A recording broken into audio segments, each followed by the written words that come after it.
You remain under oath, sir.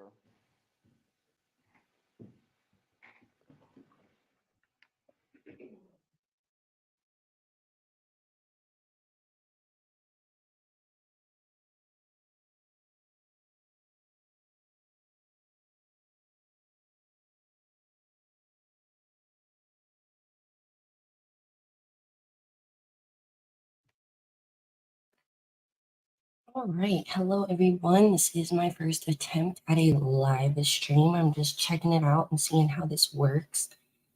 So please forgive any kind of errors that may pop up, or if you hear any of my pets in the background. But I do believe this is going to be a very, very interesting cross-examination. I am quite excited for it, even though I have not watched this trial gavel to gavel. I have been able to pick up on some of the more serious issues.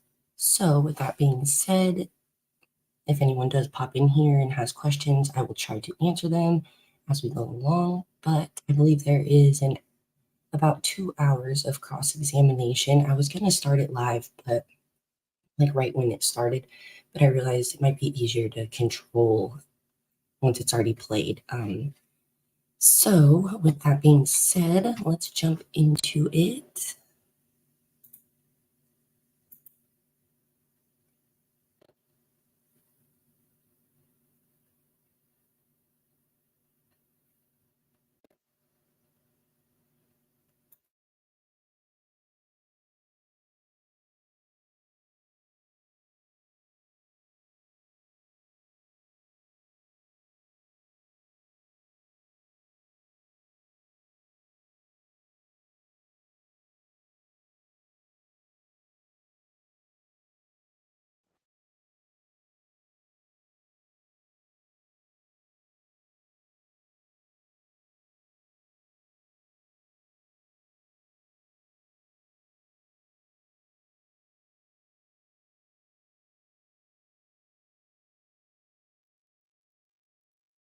Okay, sorry. I was not at the right spot, but I believe we will be where we need to now. Okay. Mr. Adelson, is it doctor? It is, yes. All right, doctor. Have you ever heard the saying that the simplest explanation is always the most likely? Have you heard that? I've heard that theory before, yeah. Was your explanation to the jury over the last little over a day the simplest explanation? It was the truth. You have a thorough explanation. Would you agree with that? I told you what happened. Do you agree that the only problem with having an explanation for everything is that there's just so many explanations? There's no explanation. I explained what happened. I want to go through some of that. You claim that you were extorted on July 18th, 2014 by Catherine Magbanua and also in the background, some Latin kings, probably Garcia and Rivera, right? Is that accurate? No, I wasn't extorted by Catherine Magbanua. You weren't? That's not what I believed in 2014. Okay, I'm sorry. I understood you to say you believe that today. Today I do, yes. All right, so who extorted you? I believe that it was Catherine Magbanua's friend that she ran her mouth to. Okay, And and that's 2014. Right, but as you sit here today, you think it's Magbanua, Garcia, and Rivera. Is that accurate? No, that's not accurate. Okay. Who extorted you? As I sit here today, I believe that it was Catherine Magbanua, and I believe Sigfredo Garcia, but I don't know for sure. I was never there when she was ever talking to him, so I don't know if he was in on it with her or not. All right. At the time, though, you did not think she was guilty. You got that right. The time of the extortion. In 2014?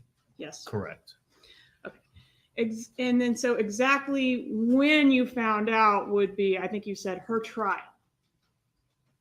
That I suspected that she was not telling me the truth and she was a part of it was in 2019. At her trial? Yes. All right. And so she was arrested in 2016, right? Yes. All right. So For 3 years, she was in the Leon County Jail awaiting trial, yes? She was there. And you believed she was innocent. Yes. And you had this whole explanation to assist with exonerating her, right? I have the truth of what happened. Yes. But you didn't offer the truth of what happened, did you? Nobody came to me. I thought the truth would come out. Does someone have to come to you? I was told not to talk to Katie and not to talk to anybody about this case by counsel. By who? So you strike that.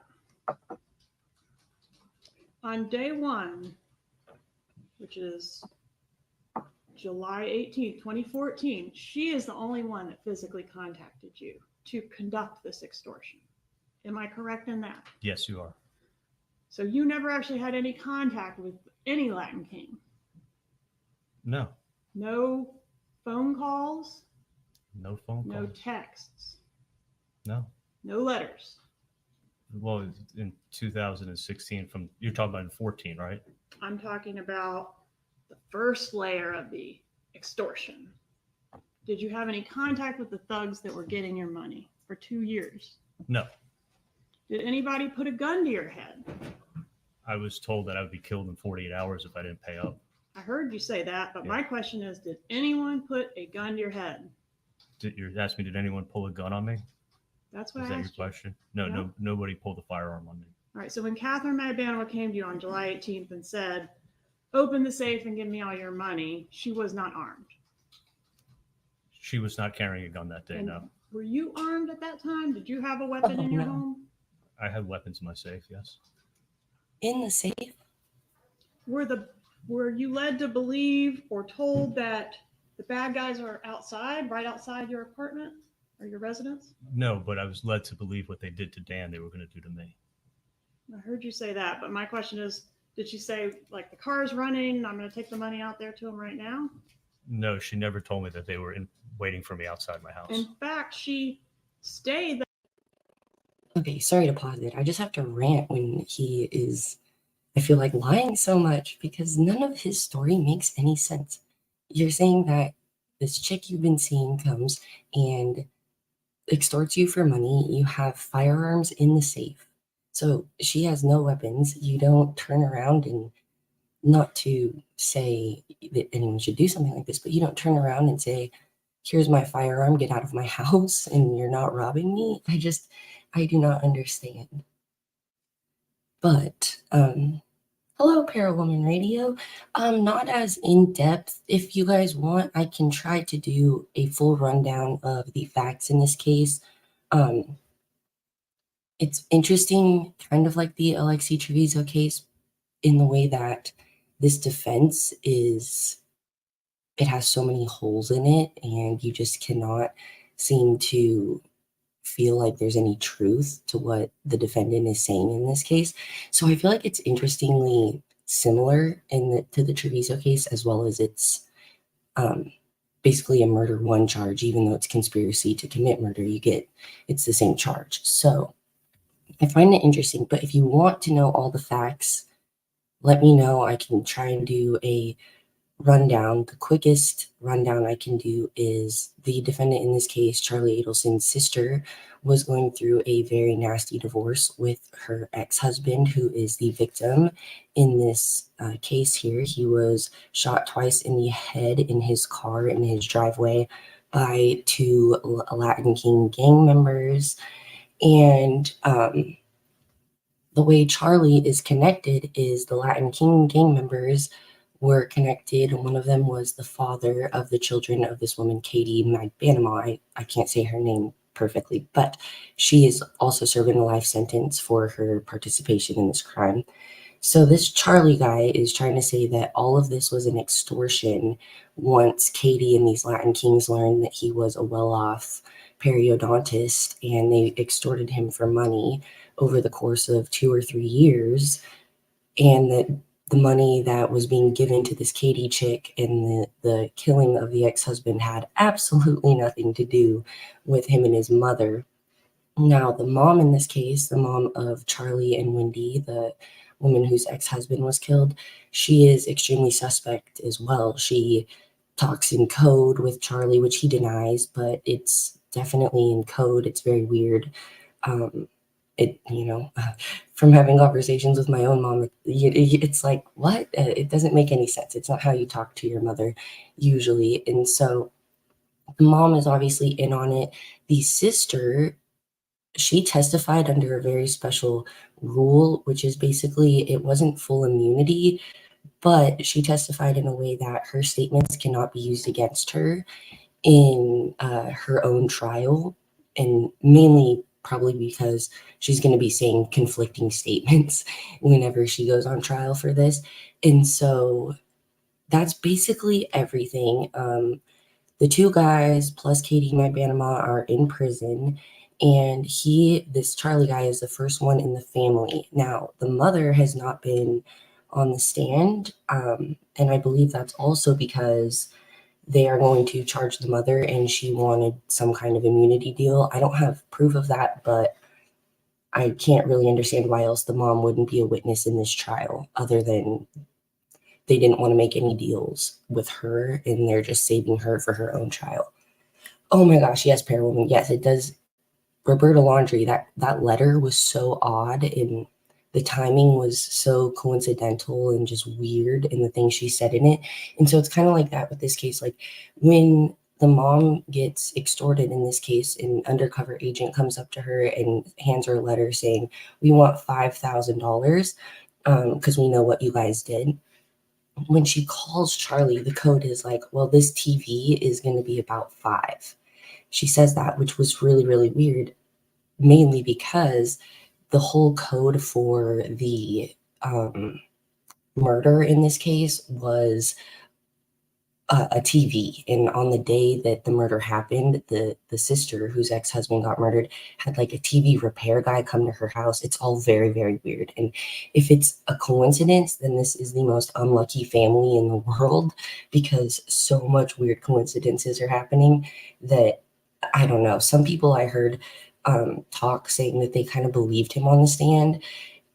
I saw him on his direct examination, when his attorney was talking to him, and only some of it is believable to me. When you have an answer for everything, I don't believe it, right? Like, I just don't believe when you can answer every single part of your story, especially when there should be some unexplainable parts. But yes.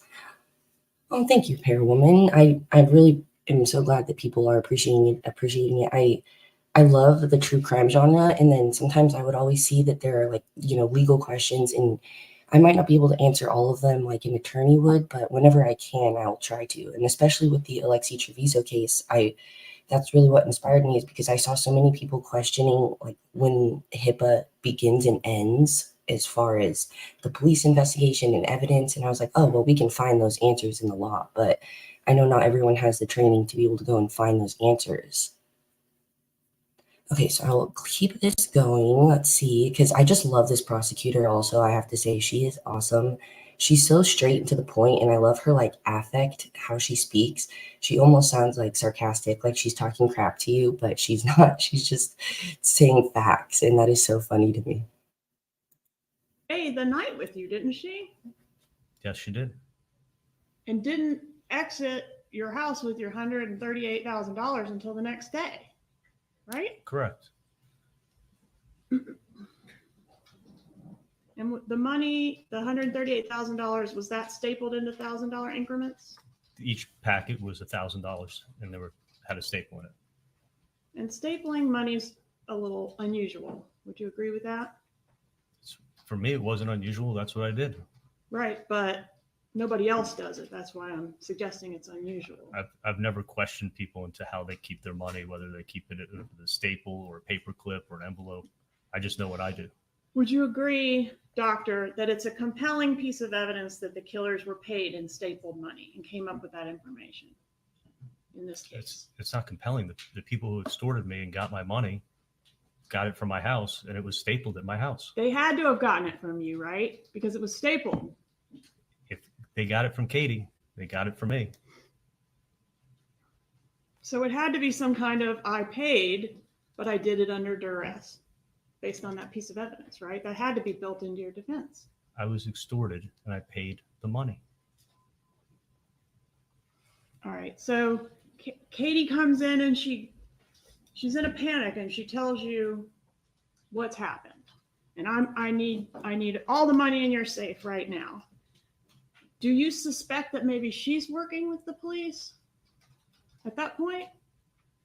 Maybe she's trying to set you up? No, she didn't say I need all the money in your safe. That's not what she said. Did she take all the money in your safe? I cleaned out all the money in my safe and handed it to her Right. Why did you do that? because I was being extorted for $333,000. But why didn't you? The bump was only $5,000, and you immediately became suspicious and questioning and had all these conversations and deliberations about what to do about it for days. When Katie comes to you, you just open the safe and give her the money, right? That's what I did. And there's a big difference between the two. Okay, well, the way that it was done to you, is that the way it's done? You have to be more specific. Please. Well, on the wire, you say repeatedly, that's not the way it's done. You knew that the undercover agent was law enforcement, or at least strongly suspected, because that's not the way it's done. And my question to you is, since you're an expert on extortion, because you've been extorted before, and that's how you knew that's not the way it's done, is this the way it's done? Do extortionists send a girlfriend of their victim to collect their extortion money? Is that the way it's done, doctor? I'm telling you what happened to me. And I was told that if I didn't pay in 48 hours, I would be killed. The person that came and extorted my mom, that was not the same approach as what happened to me. Is that the only way? That's the only way it's done? They send the girlfriend? It's the only time I've ever been extorted like that. Okay. And did you hear any of the negotiate? So they come in and they say, strike. They come in and they say, we need $333,000. You need to pay $333,000. You need to pay $333,000. Why not $1 million? Because when I had told to Katie that the $1 million offer for Dan Markel, I said I was going to pay $333,000. And when she asked me, do you have that much money? And I said, yeah, I could pay it in cash. So she took it as I had cash, and she knew I had a ton of cash in my safe. So she thought I had the cash. I didn't have all that cash. So that's where I'm assuming they got the $333,000 from. But the offer that she bragged about was $1 million offer. Isn't that right? That she ran her mouth about. I was never there when she spoke to her friend. Okay. Was it $1 million offer? The offer was that $1 million was going to be paid, and I was going to pay $333,000. And weren't you going to cover Wendy's third as well? No, not at all. I was going to cover my third. Didn't your lawyer say in opening statement that you were going to cover the whole thing or Wendy's third? No, I was sitting here. I heard what he said. Charlie was going to pay $333,000. All right.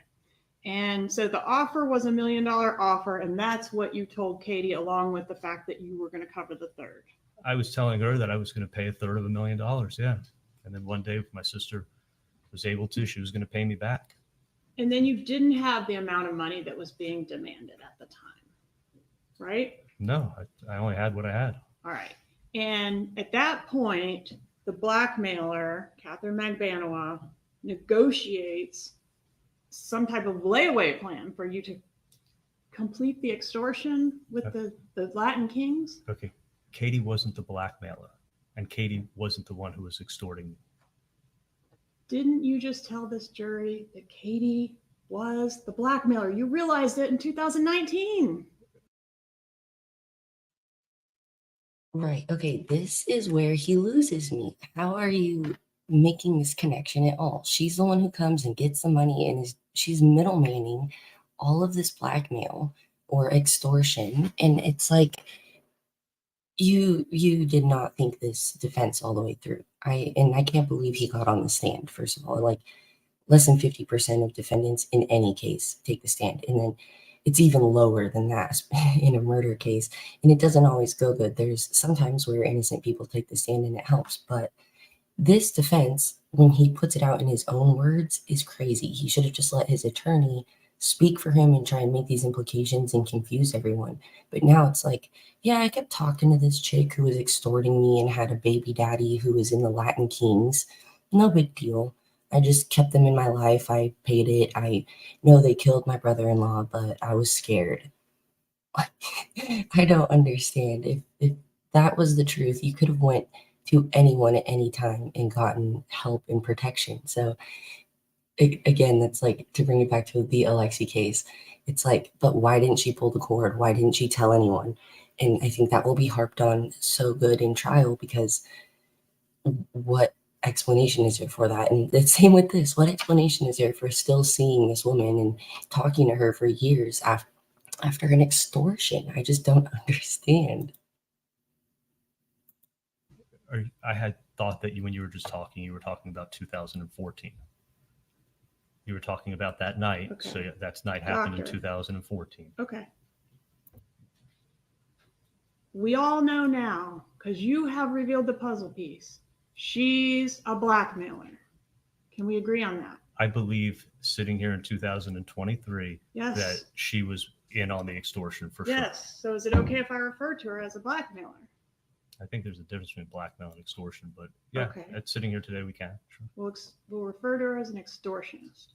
So this woman, the extortionist, is going to do you a solid by negotiating with the Latin Kings for you to get on a payment plan for the extortion. Isn't that what happened? What you're doing is you're taking what we know in 2003 and trying to say, this is what I knew in 2014. Did she put you on a payment plan? Yes, she said, because I didn't have the money, she said, ask me if I could pay $3,000 a month in 2014. And I said, yes, I can.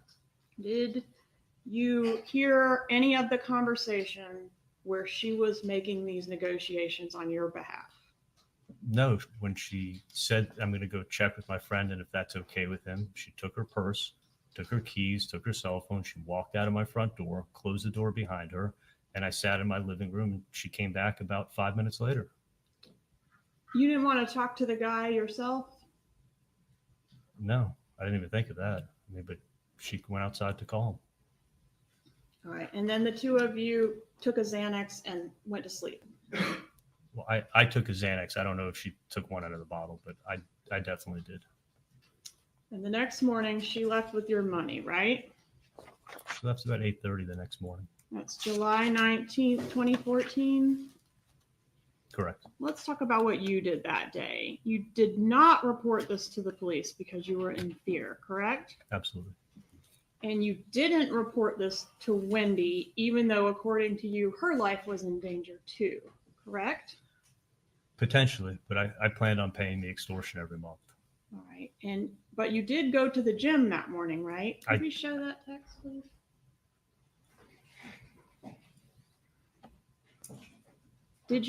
Were you able to go to the gym the next I morning? absolutely didn't leave the house. I worked it out at Nova Southeastern Gym.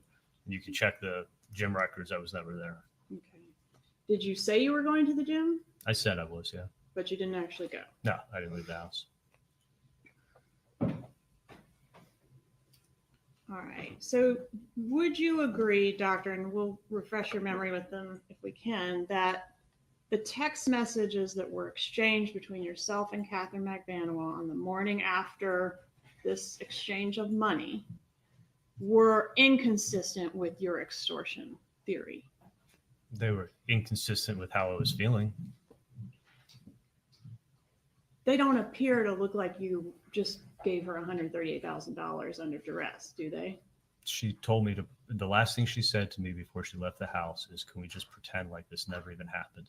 So when I sent her that message, I was trying to show her, like, I'm trying to forget all about it. Yeah, you were just demonstrating to her that you would agree to pretend nothing happened, right? Absolutely. That's what she asked me to do, and that's what I tried to do. All right. So the text messages aren't what they appear to be. It's a beautiful day. I'm going to the pool. I'm going to the beach. I'm going to the gym.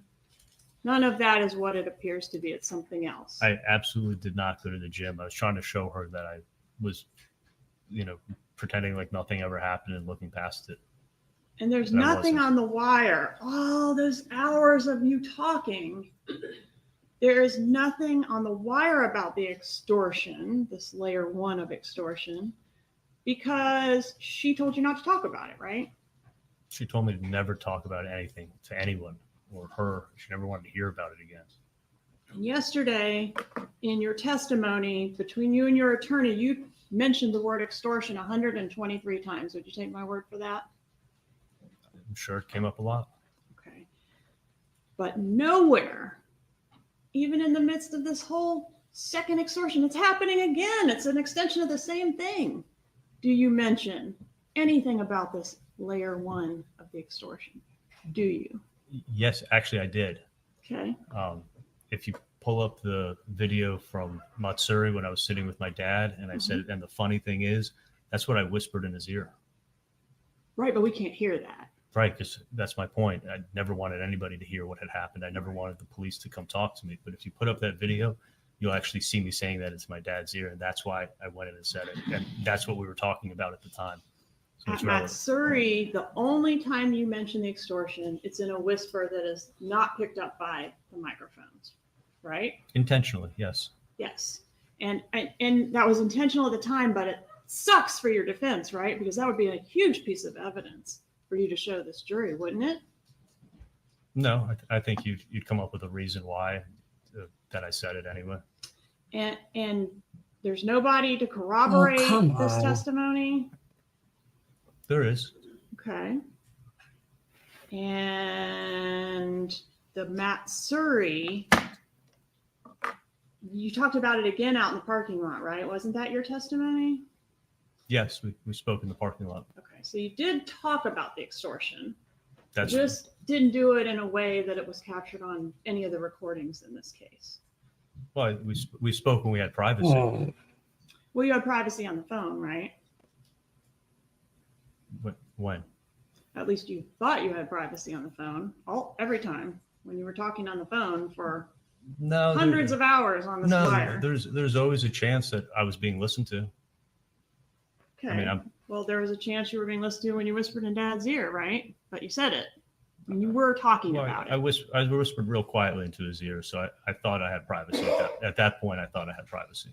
And Catherine Magbanua and you discussed this first layer of extortion in the car outside of Dolce Vita too, right? That's when I found out everything that was going on, and she opened up when I confronted her. But if this jury could hear that conversation recorded, we would all be hearing basically what you're telling us, that there was an extortion effort that predated the undercover operation. Wouldn't we? Because I was trying to see if Sigfredo was behind the extortion of my mom, because I knew he was behind. I always had a feeling he was behind what happened to me. And she was having this explosive fight with him. And it was going on the same exact time that my mom started getting extorted. So I thought that he was going after my mom. Don't you wish that conversation in the car had been recorded?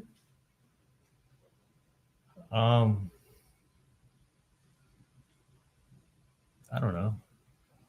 Wouldn't it prove your theory? Yeah. What you're talking about, the prior extortion. Then you'd know exactly what happened back then. But unfortunately, it wasn't recorded. And then everything that was recorded inside the restaurant, you don't mention it, right? I'm speaking very carefully. I mean, I was still, even when I was in the car with Katie, she was doing most of the talking. That was the first time she really opened up, and I think I caught her off guard. I was still, even when I spoke to her in the car, I was real careful. I said, was T behind what happened to me? Like, I wouldn't even say the words to her when I was in the car. Okay, was T behind what happened to me? Do you say anything anywhere on the wire about referencing what happened to me? Meaning what happened to me before? No, because that was the only time I ever confronted her. But I did actually when I would be on the wire with my mom, and I would say, it's not the same person. Like, that was in reference to what happened to me, and she knew that. What call do you say it's not the same person? Okay, you want to know what call? It was Tuesday, the 26th.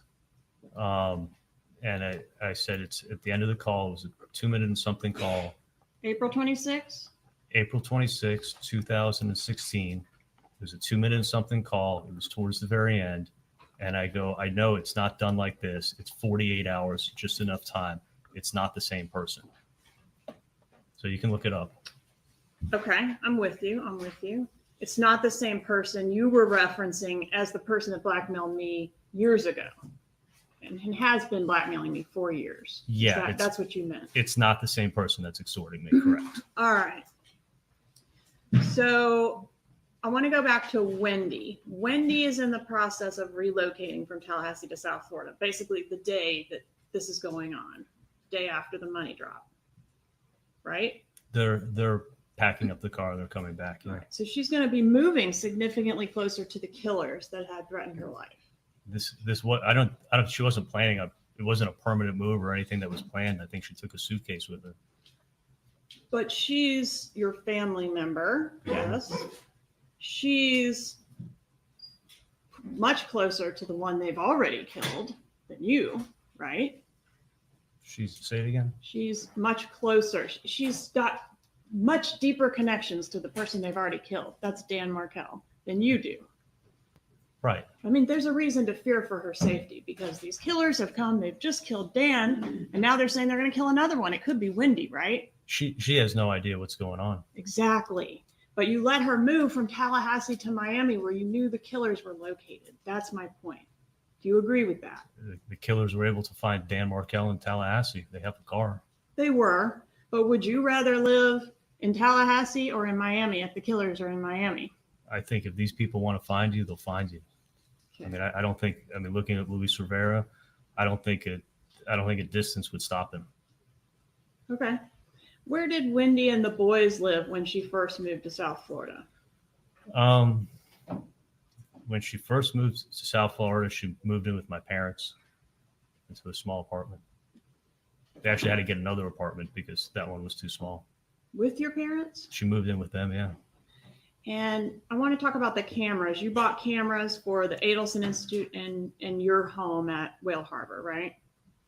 Yes. The camera system, yeah. All right. And what about Wendy's? I guess she didn't have a place. So like wherever she was staying with your parents, were cameras installed there as well at that same time frame that you installed these cameras? No, I never told her what happened, but they lived in a very secure building. Isn't it true, Doctor, that you'd been planning to install those cameras for some time before the murder?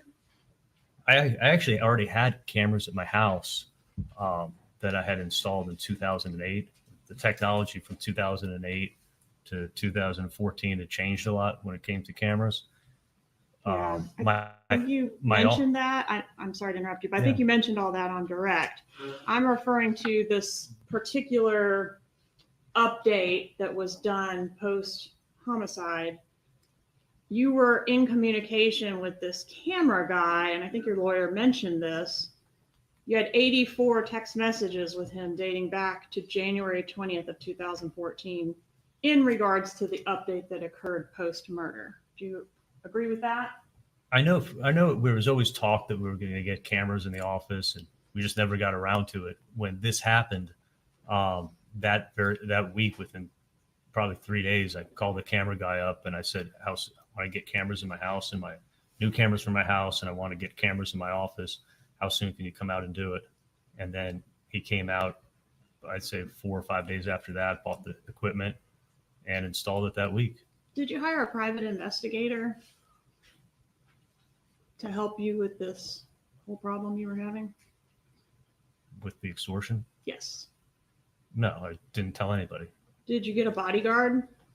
No, I carried a gun on me, and I always sleep with a gun next to me in bed, and I carried a gun on my person and had a gun in my car at all times. Do you recall a statement you made on the Dolce Vita recording that said you were going to start carrying a gun? Yeah, because for a long time, after this happened, I was carrying a gun, and it's uncomfortable, and I don't always like carrying a gun. So I hadn't carried a gun in a while, and I was going to start carrying one again. But you did say in 2016. Okay, sorry, just to pause there. That's another thing I don't understand, like how I was ranting earlier about how he didn't get this woman out of his life after allegedly blackmailing and extorting him for something they didn't do. why take it upon yourself? Like, everyone has a right to do whatever they want. But if you're that afraid for your life, don't you think you'd get the authorities involved if you're having to carry a firearm and put cameras up everywhere? Like, sorry, I almost sneezed. Who are you? Like, what? Excuse me.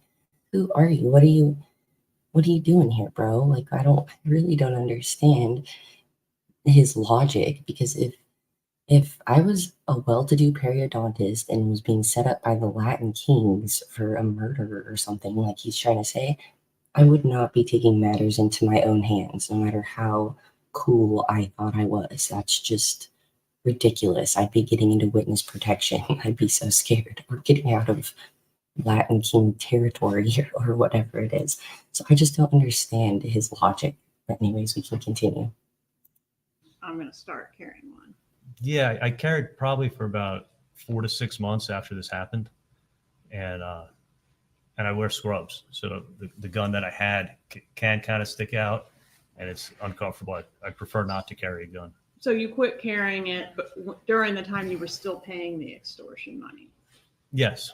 All right, and the extortion money that you were paying, $3,000 a month, that wasn't going towards the principal of whatever was left on the $333,000, right? Didn't you testify to that? Correct. All right, so you never came up with the remaining bulk of the money that you owed. Never.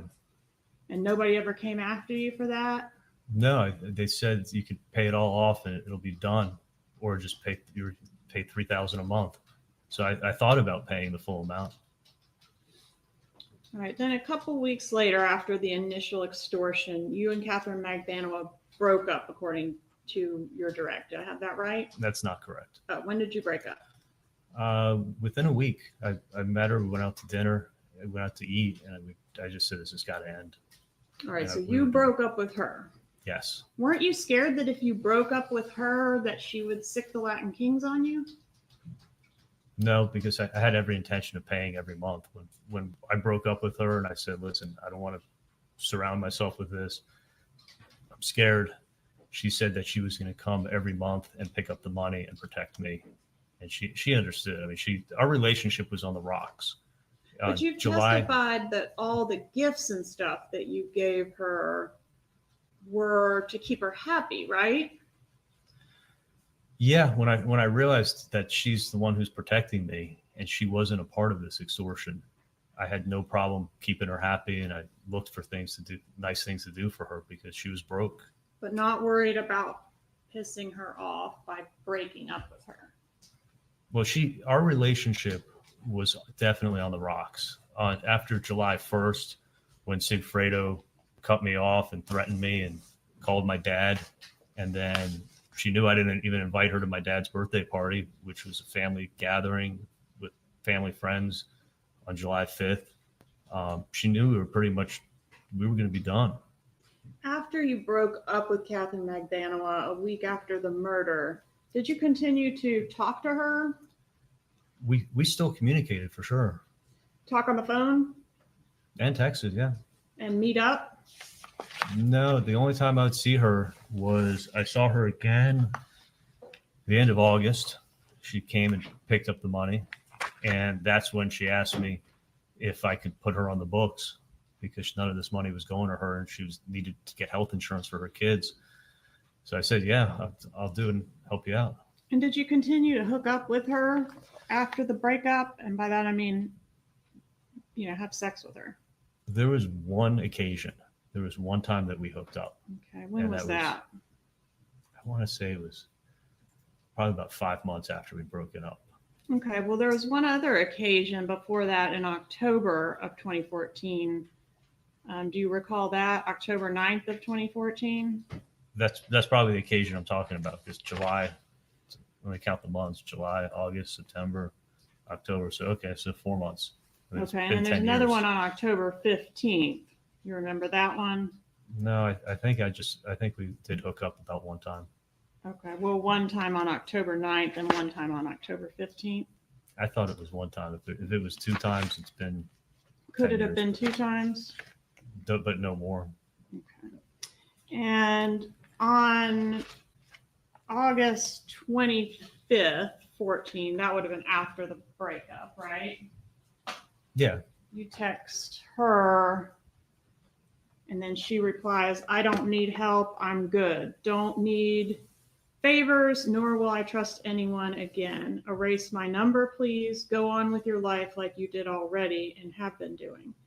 Sorry we spoke today. I don't want to stress your life more. Don't do anything for me. Do you remember receiving that text from Catherine Magbanua? Yeah, sounds familiar. And that's a pretty weird text to get from the extortionist. You're meeting her to give her money. Why is she saying erase my number? She's not the extortionist. On At that, in 9/11 2000, see, you're in 2014. I didn't think she was the extortionist. Right, but it's been revealed that she was. In 2019, so you're taking what was known in 2019, and you're trying to say I knew what I knew in. I'm not trying to say you knew. I'm trying to say she knew. She knew she was the extortionist. Why is she telling you to erase her number and leave her alone? Because I broke up with her. Exactly. On 9/14 or 9/11 of 14, she sends you hashtag bestie for life. Do you remember that? It sounds familiar. So did you all have some kind of reconciliation after the breakup? No, I was probably doing a favor and making her happy with something. On Probably borrow some 10/6 money. of 2014, I love you. It makes me feel good that you care about me. I'm lucky to have you as part of my life. Do you remember sending that to her? Yeah. On 10/9 of 14, I mentioned the sex talk. I won't go into the details of it. Again, 10/15, more sex talk. 10/23 of 14, thank you again for everything you're doing for my mommy. She sends you that. What were you doing for her mother? I don't know. I think I did a consult for her, but I didn't do anything for her mom.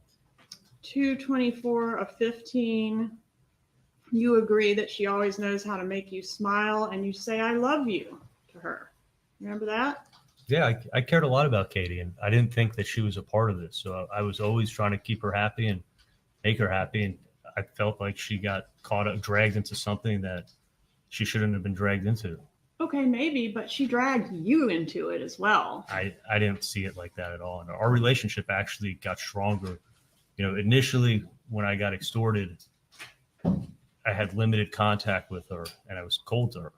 And then over time, I realized that she's the one who's protecting me and she's not involved with these people because the extortion never went up and Katie was always broke. She was involved with them because she had a child with the guy, right? I didn't know for sure it was him, but you suspected always that it was him. I always suspected that Sigfredo was behind this. So wouldn't you want to distance yourself from this woman who, I mean, were you ever really that serious about her to begin with? I mean, we spent 7-8 months together. But you were never considering marrying her. No, I wasn't considering. I mean, that. you were a playboy, right? You had a zillion girlfriends. That is actually not even true. Okay. Did you have a lot of girlfriends? I had 2 girlfriends in the 2 or 3 years after her. I dated Whitney Kick for 9 months. Okay, but how many women were you talking to and engaging with sexually? A lot more than Whitney Kick, right? There could have been 1 or 2. Or more? No. Okay. Point being, you were not going to marry Catherine Magbanua. I wasn't having marriage plans, no. Okay. And you have now broken up with her after this incident. Yes. She's the person that's taking the money from you physically. She's the one. I looked at it as she's the one who's protecting me. If she wasn't, I was going to get a visit from Is she somebody. the one that was physically taking the money? Yes. Is she the one that was connected to the person you suspected to have killed your brother-in-law? I thought she was tied to that person, yes. And she's the one that got you into this, right? Because she ran her mouth. And right? I looked at that I ran my mouth too. And if I never said anything to her, this would never have happened. So I felt responsible for saying something to her in the first place. But you didn't feel responsible enough to try to do anything about her sitting in jail, an innocent woman, for 3 years, Did you? She never contacted me. You didn't offer to testify in her trial. You let her get convicted and get life in prison, didn't you? I thought the truth was going to come out. But not through you. I was never contacted. I thought it was going to come out through her. Was there any contact between your lawyers and her lawyers? You'd have to ask them. You said you didn't have any contact with her. I had zero contact with her. So your lawyers didn't tell you anything on behalf of her lawyers? Absolutely not. And her lawyers didn't hear anything from your lawyers? I don't know what lawyers talk about, but I can tell you that I never talked to Katie and I never told my lawyers. You never relayed a message through your lawyers that the Adelson family would not be talking in this case? Absolutely not. And she had nothing to worry about as far as that end was concerned? That's not true at all. Did you or your agent contact her brother to offer to assist with her attorney's fees in her case? That's a complete lie.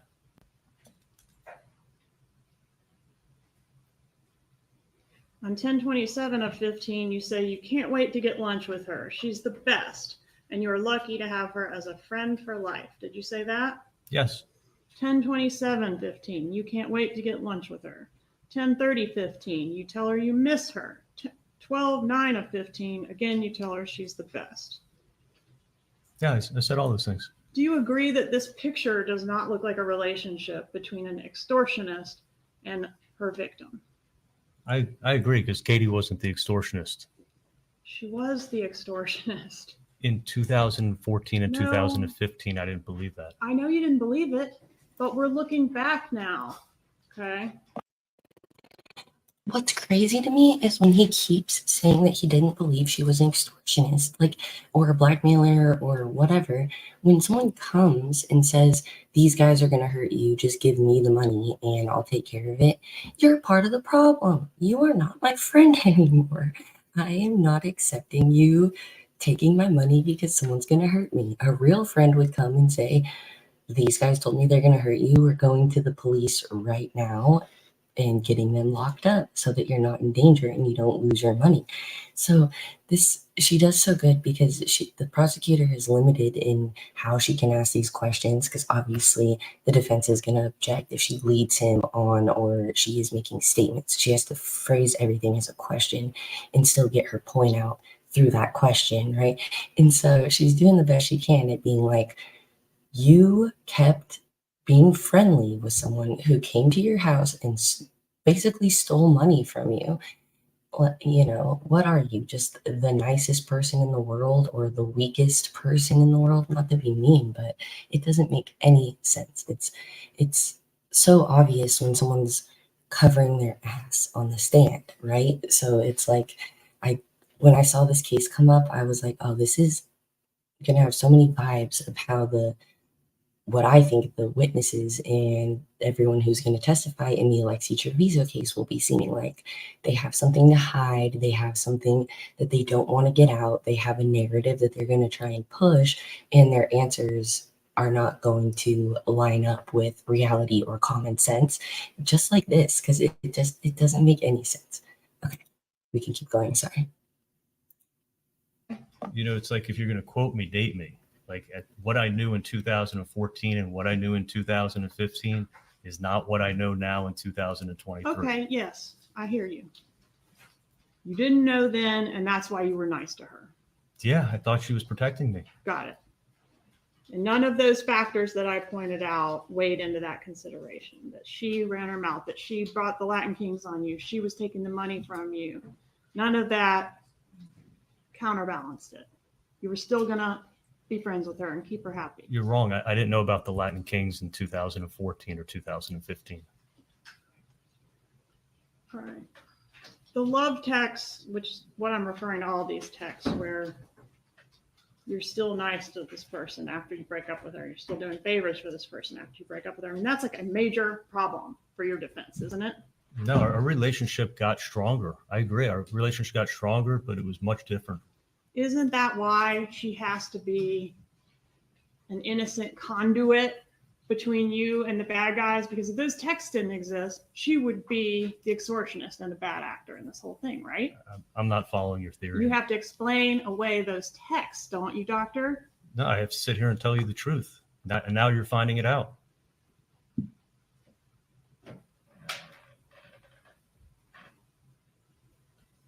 Most people don't send kissy faces to people that are extorting money out of them. I mean, she was taking your money. Again, Ms. Kappelman, she was not extorting me at the time. That's not how it's done, is it? I'm telling you how it was done.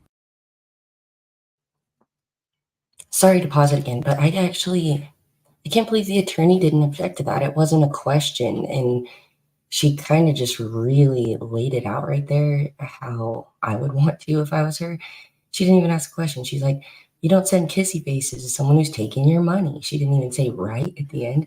So the attorney's kind of laying down on this, his defense attorney, because he should have objected to that because it wasn't a question. It was a statement. And I don't know, I would have objected to that. Okay, keep going.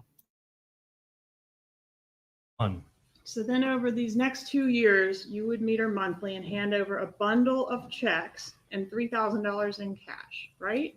No, you're wrong. Okay, tell me. I would hand Tell me over I'm wrong. $2,000 in cash and a bundle of checks. $2,000 in cash and a bundle of checks. And so over the course of 2 years, I'm terrible at math, but that's roughly how much money? Because I think I did $3,000. It's $48,000 in cash in addition to the $138 you provided the night of. Do you agree with that?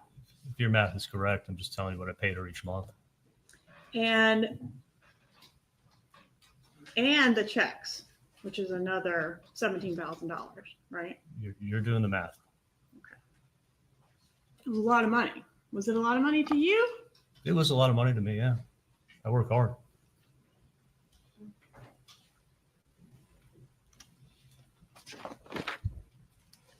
Did the extortionists, whoever they were, ever try to increase the payments or come for more money? The extortion never went up, and Katie was always broke. And that's what led me to think that she was not a part of this, because she could have easily jacked up the payments. Well, she's sharing $3,000 a month with a bunch of other people, right? At least one other person. I didn't think she was sharing it. Why is she coming to me for $300 for her kid's birthday? Because she's broke. Because she wasn't getting any of the Because money. half of $3,000 doesn't do much when you're living in Miami with 2 kids to feed, right? I didn't And think not she was working. sharing anything. Well, even if she was sharing it, that's your point. She must not have been taking the money because she was broke. And my point is, she could have been taking half the money and been broke. That's not how It's I not a saw lot it. of money. That's not how I saw it.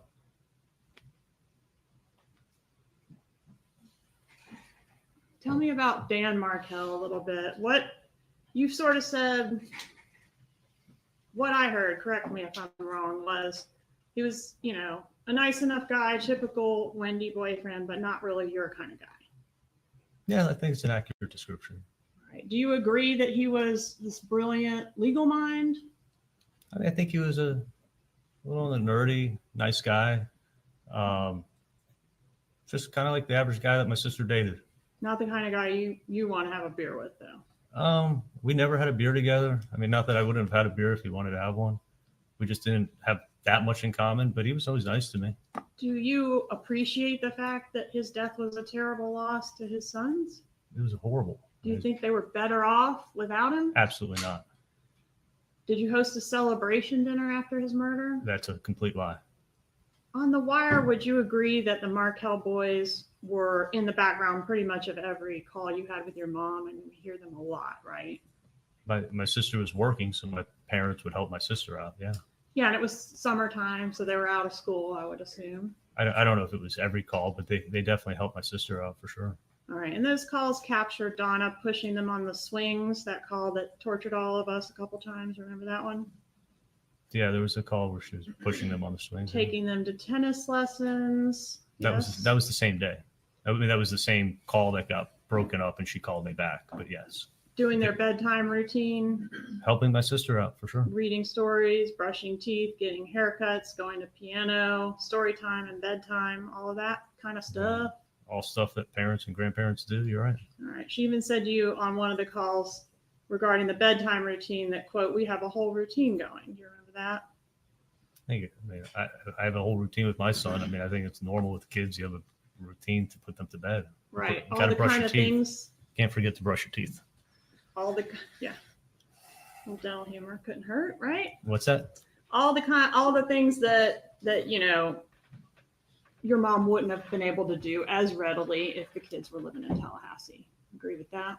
I mean, when they come up to visit them, they'd be doing the same thing. Sure, when they came up to visit, but now they're doing it every day, right?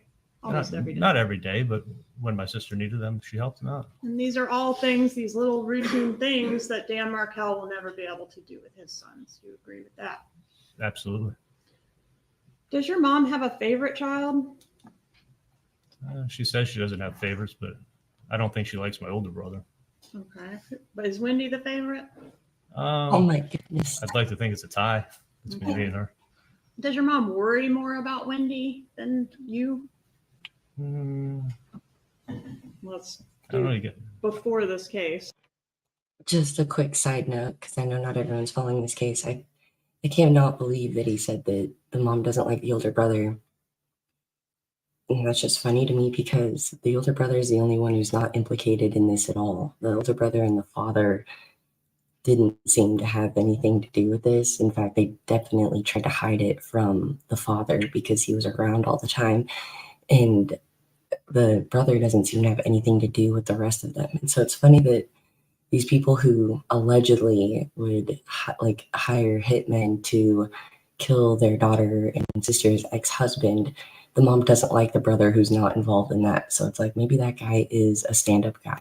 Who knows? Case. No, I don't. I mean, I don't. I think maybe in different parts of my life, she's probably more concerned about me. Different parts of my sister's life, she may be more concerned about her. Is it true that your mom has a tendency to worry herself sick if there's something going on with one of you kids? No, I mean she's a concerned mom, but I think she's a normal mom. Was she pretty worried about Wendy's marital problems? No, She wasn't. I think she'd get upset when my sister would tell her things that Danny was doing and going to work, bad mouthing her. But I think any parent would get upset. But also she would meticulously go through all the filings and send long emails detailing her thoughts about every filing in this divorce. No, I don't think that's the case at all. Okay. Did she hate Dan Markel? I think she liked him in the beginning, for sure. And I think when he was being a jerk to my sister, I don't think anyone particularly liked him when he was being a jerk. What about the time around the time that he was killed? Did your mother hate Dan Markel? No, I think it had kind of like tapered off. I think she only disliked him when he was being mean to my sister. Other than that, nobody had a problem. He was being mean to your sister during these divorce proceedings and subsequent litigation, right? I think it was on and off. I think it was sporadic.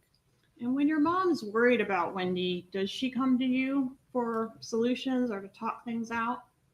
No, I don't think worried is the right word to describe it. Does she ever make Wendy's problems your problems? No. Like convincing you to get Wendy to pull the plug on the house on Halloween 2013? Didn't she convince you to sort of take up that cause? No, that was actually me. I thought I shared my thoughts on home ownership for my sister. That was all me. Didn't you say that if she had bought that house, that would have been the second worst decision of Wendy's life? I thought it was going to be a stupid decision to buy that house. And what was the first worst decision of Wendy's life?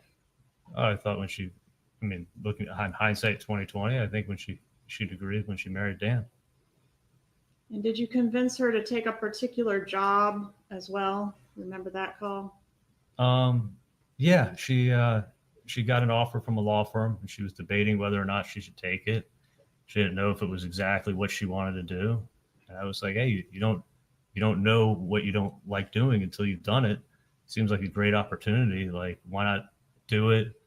Learn the job skill. It's a skill you don't. And she's like, well, I don't have that skill. And I'm like, well, it's a good opportunity to learn it and you may like it. And if you don't like it, then try something else. But I was trying to encourage her to take what sounded like a great opportunity. And Mom shared your thoughts. I'm referring to Donna Adelson. Shared your thoughts about this opportunity being a good one for Wendy, right? I probably heard about the job from my mom, but I definitely heard about it from my sister because I'm talking to my sister about it. Yeah, I mean, the job was not what she had any experience in, right? It was a whole nother field of law. Then that was my point. It was like, well, why not take it if they're offering it to you, and you can learn something new. Sounds like a great opportunity. Do you and Donna know what's best for Wendy better than she knows herself? No, but not at all. Were you a spy when it came to Wendy? Did you get information from from Wendy and relay it to Donna? At times, because I was dating Bree, and Bree worked for Dave, so I would hear stuff about Dave from Bree, so I kind of had an inside. I got inside information. In what capacity did Bree work for Dave? Dave was his. After she graduated from college, she was working as a nanny for Dave. All right. And how old was Bree during the time you were dating her? Was she significantly younger than you? She was 24, and I was 39. Is Bree the mother of your child? She is the mother of my child, yeah. All right, so back to Wendy and Donna. So Wendy, was she tight-lipped with Donna about her private life? I don't think she shared everything. But she would tell things to you that she wouldn't tell to Donna. I can't say that for sure. Can you play clip 1, please? Publishing call EEE. I'm sorry, what number? EEE. Please.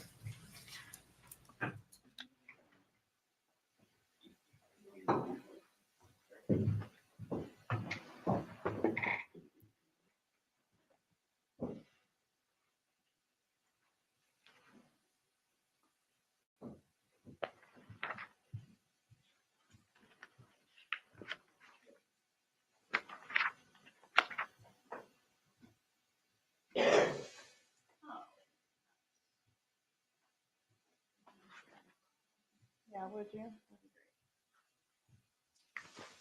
Please go to 209.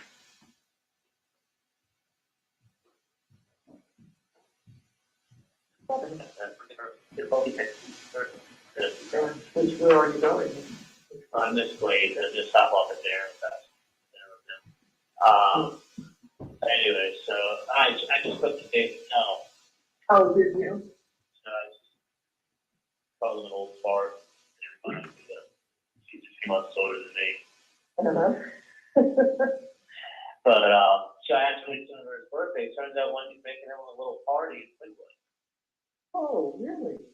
Yeah, Wendy goes like very tight-lipped. You're not So- kidding. So what you need to do Uh-huh. is, she's obviously tight-lipped for a reason, is because she doesn't want you to know anything. Anything. So my point is, if she doesn't want you to know anything, then don't ask anything. I don't She'll know. be happy, Yeah, and then I can find everything out and just tell you. I know. It's great. So I was like, so what are you doing for your birthday? It's like, well, Wendy's making me like a little birthday dinner, a little get-together party. I'm like, oh, that's awesome. He's like, yeah, she's doing it. He's like, I don't know anything. All I know is Wendy's putting it together for me, and she's doing it quickly. Aw. So I'm like, oh, that sounds awesome. All I knew is that she was going straight from work to the hotel where everybody is meeting for this Miami Fellows thing that she got. And that she was going to be here tonight because it starts early, first thing tomorrow morning. Right. I guess in between, she managed to do something else. Which makes me happy. I'm really glad. Oh, yeah. I couldn't imagine. Oh, Yeah, so. yeah, he sounded good. Yeah. Yeah.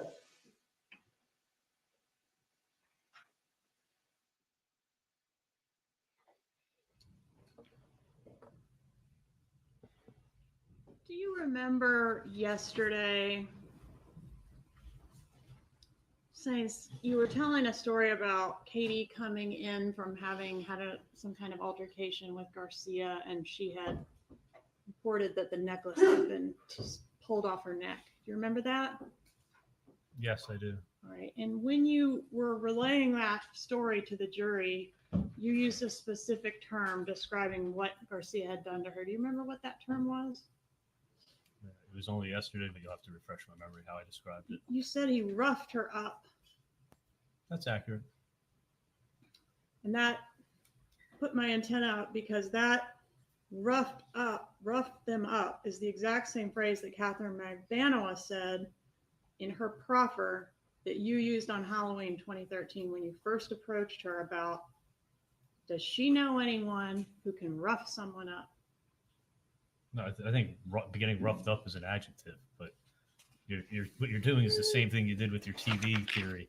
Is like you heard TV mentioned multiple times, so you put the whole case together with the TV. Okay, And we'll you're get putting to the the whole case TV. together with the word roughed up. Like, Yeah, I mean, I'm think not if putting the whole case together, One moment. Don't speak over each other. but that's Please an wait for him to answer, then you can ask your next question. Go ahead. But that's an unusual, I mean, you know, it's a specific term. I'm not making a whole case out of it, but did you say roughed up in both places? Katie was roughed up by Sigfredo when he tore the necklace off of her neck, yes. And isn't that the same term you used when you first broached Catherine Magbanua about did she know someone who could rough up someone else? Never in my life have I ever asked her that question. Never in my life. That conversation never took place. Did you ever hear Donna Adelson refer to Dan Markel as stupid? No. Were you laughing when Wendy was on the stand and I read all the names that Donna referred to Dan Markel as? No, I laughed when you said the word fucker in court. Okay. What did she mean when she said Dan Markel was trying to take her sunshines away? Do you know? My mom never said that. No. So you never heard her say that was made up, and he put it in a court filing, and then now it becomes something that my mom said because someone made it up and put it in a court filing. My mom never said that. Did your mom refer to the children as her sunshines? No, the kids were 3 and 4. A 3 and 4-year-old can't repeat a conversation and remember words 6 hours later and repeat it accurately. I have a 5-year-old son. Never seen a 3 and 4-year-old do that. So it was made up, and now you're repeating it. Okay.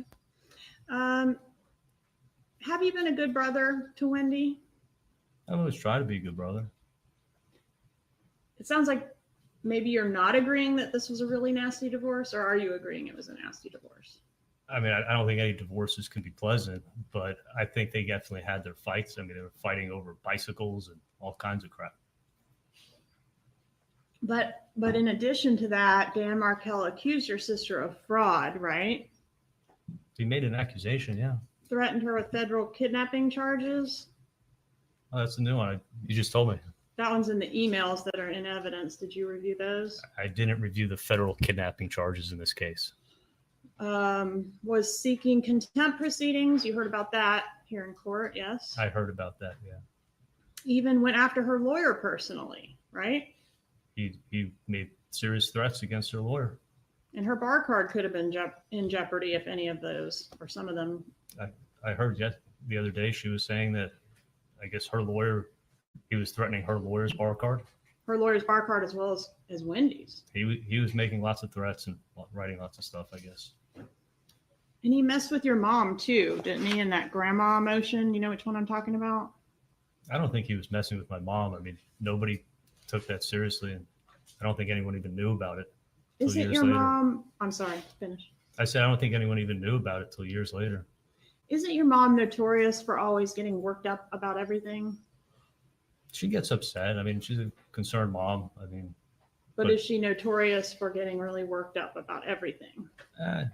To a certain extent. I mean, aren't those your own words from Call S that's in evidence in this case? Yeah, those are my words, but you can't, not to an extreme, but she does worry, especially when like Latin King gang members are extorting her for money.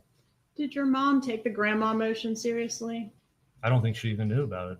She didn't talk to you about it? No, I didn't find out about it till years later. Wasn't this divorce a big deal in your family? It didn't affect my life. I can tell you that. So I don't think that's true. I think it was a big deal in my sister's life. Why did Wendy testify that she was getting along well with Dan Markel just prior to his death? Can we agree that's not true?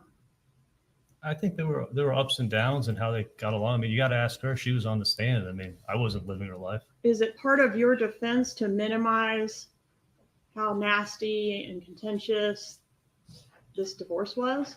My defense is to tell the truth.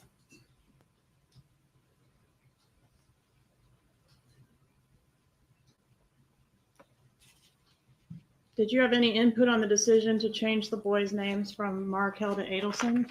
Absolutely not. Do you and Donna have to protect Wendy? No. Does Wendy appreciate everything you and Donna do for her? You got to ask her. I mean, she's my sister. I love her. I try to give her my best advice I can. If I care about her, and I give her my advice, whether she takes it or not, is up to her. She's a grown woman. Let me ask it another way. Do you feel, or isn't it true that you don't feel that Wendy appreciates everything you and Donna do for her? My sister had no idea what I've been through in the last, God knows how many years, and what I wake up worrying, am I going to get killed? Am I going to get arrested? And she knows none of it. She's just going around her life, and I had somewhat of an innate anger towards her. You know, probably unjust because she didn't know what happened. But yeah, I was upset. And weren't you saying on the wire that she doesn't appreciate what you and Donna have done for her? I don't know if I said that she doesn't appreciate what I've done for her, because I never did anything for her.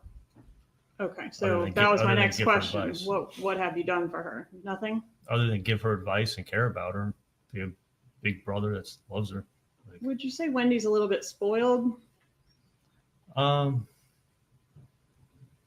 In some regards, I mean, she gets a lot of help for sure.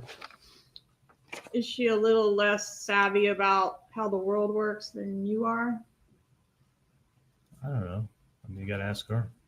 Could you trust Wendy with a secret that could ruin your life? It's not a secret. It's something that would get me killed. So I didn't want to tell her. Can we agree that she obviously knew something about this crime? She found out when she came to court. I never told her anything. I'm talking about the murder of Dan Markel. She knew something, right? I mean, it's not a coincidence she went to the crime scene, is it? You're talking about the route that she took that day? I'm talking about her pulling up to the crime scene tape. She never went to the crime scene. She was going to buy a bottle of liquor that coincidentally the person sent her a stock the bar party buy a bottle of bullet bourbon that she was going to pick up. She wasn't driving to a crime scene. And I think she made that clear too. Nobody knew a murder was taking place. She pulled up to the crime scene tape, Dr. Adelson. She didn't pull up to the crime scene tape. She was driving down the street and then had to make a U-turn. It was blocked off. But she wasn't going to. She couldn't help herself. Nobody knew a murder was going to take place. She exposed you all to some degree by those actions, didn't she? No, not at all. And then she threw you under the bus in her interview, didn't she? Nobody knew a murder was going to take place. She knew her husband had just been shot, and they were asking her who would want him dead, and she said your name. Are you mad about that? No, she said a lot of people's names. Well, she said yours in the first. Okay, just to clarify what she might be talking about there, she's referencing that the sister of the deceased ex-husband in this case, on the day of the murder, drives by the street of his home where he was murdered.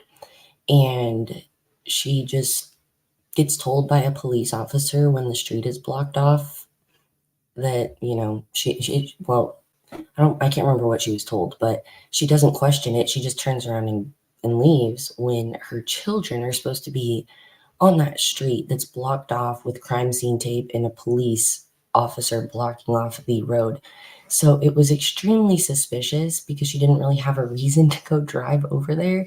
And then it's weird for a mom to not be like, well, what is going on this street? My kids are with their father on this street, or could be. They were at daycare technically, but what mom in their right mind doesn't investigate when the street that their children are supposed to be on is blocked off with police presence?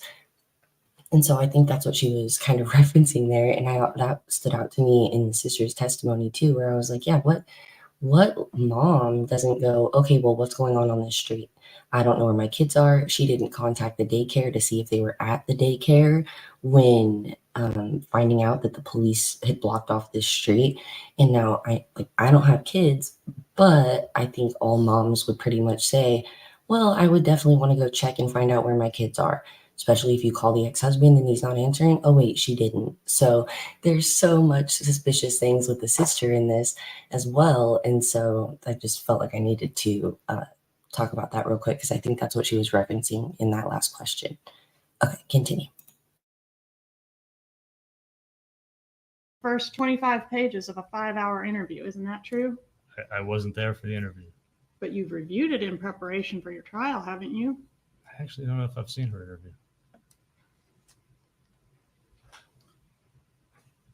There was a lot of questions of you about, didn't you do this murder with Wendy? Doesn't the state think you did this murder with Wendy? Are you familiar with your charges in this case? Yes, I'm very familiar with my All right. charges. And who are you alleged to have done this murder with? I'm alleged to have done this murder with my sister, my mom, and my dad. Would it refresh your recollection to review a copy of the indictment in this case? I'm a slow reader, but I could read it if you want. May I approach your honor? Right? This is the official charging document in your case, Dr. Adelson. What does it say in reference to who you are alleged to have committed the murder with? This is, what day is this? 2022. Oh, they think I did a murder with Katie. Catherine Magbanua. Yes. Anybody else? Give me a minute, I'll read.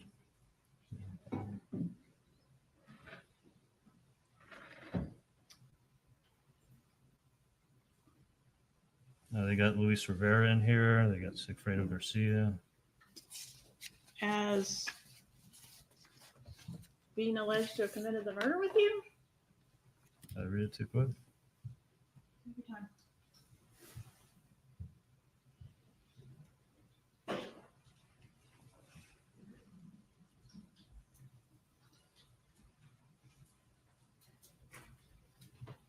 Should just be at the very top of each charge.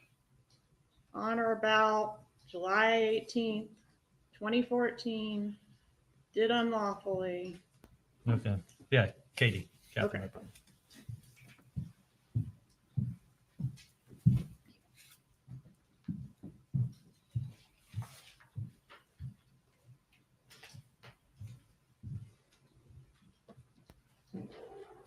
Are you mad that Wendy hasn't been charged and you have?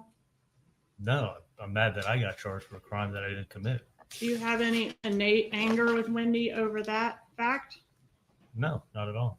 Are you pissed that she told all that stuff to Jeff Lacoste? I don't think she said that to Jeff, but I wasn't there. How did Lacoste know about the celebration dinner? That we went out to dinner. She got sick, so she may have told someone that she threw up. And then what? He just added the part about you referring to it as a celebration? I never referred to it as a celebration dinner. I picked my sister up. I said, where do you want to go to eat? She said she wanted pizza or sushi. I said, I know a great sushi place. We went there. We didn't have reservations. We ended up sitting at the bar for an hour waiting for our table. She had 2 drinks and got sick. She vomited on the dinner table or at the dinner table. Yeah, she got her to the bathroom. But yeah, she doesn't drink alcohol. So those 2 drinks, and I think on an empty stomach, I think she got really sick. But there was no celebration dinner. It was the first time that she actually really left the house since she got back from Tallahassee. She was devastated. Did you say something to her about the murder of Dan Markel right before she vomited? Absolutely not. Do you remember what you said right before she vomited? She was I think she said, I don't feel well. And I say, oh no. And then she threw up. Before that? No, I think I said, oh no. And then she threw up. Before she announced that she was going to be ill. Right. Do you remember what the conversation was? Just how's the food? How's your dinner? I mean, we were probably about halfway through dinner. If you look at the timetable, we weren't there long. Why did you brag to Jeffrey Lacoste about your connection to the Cuban criminal element? Never said that to Jeff Lacoste. So he's making that up? If he said it, I never said it. Well, you were in here when he said it, weren't you? I heard him say it, yeah. But I never said that to him.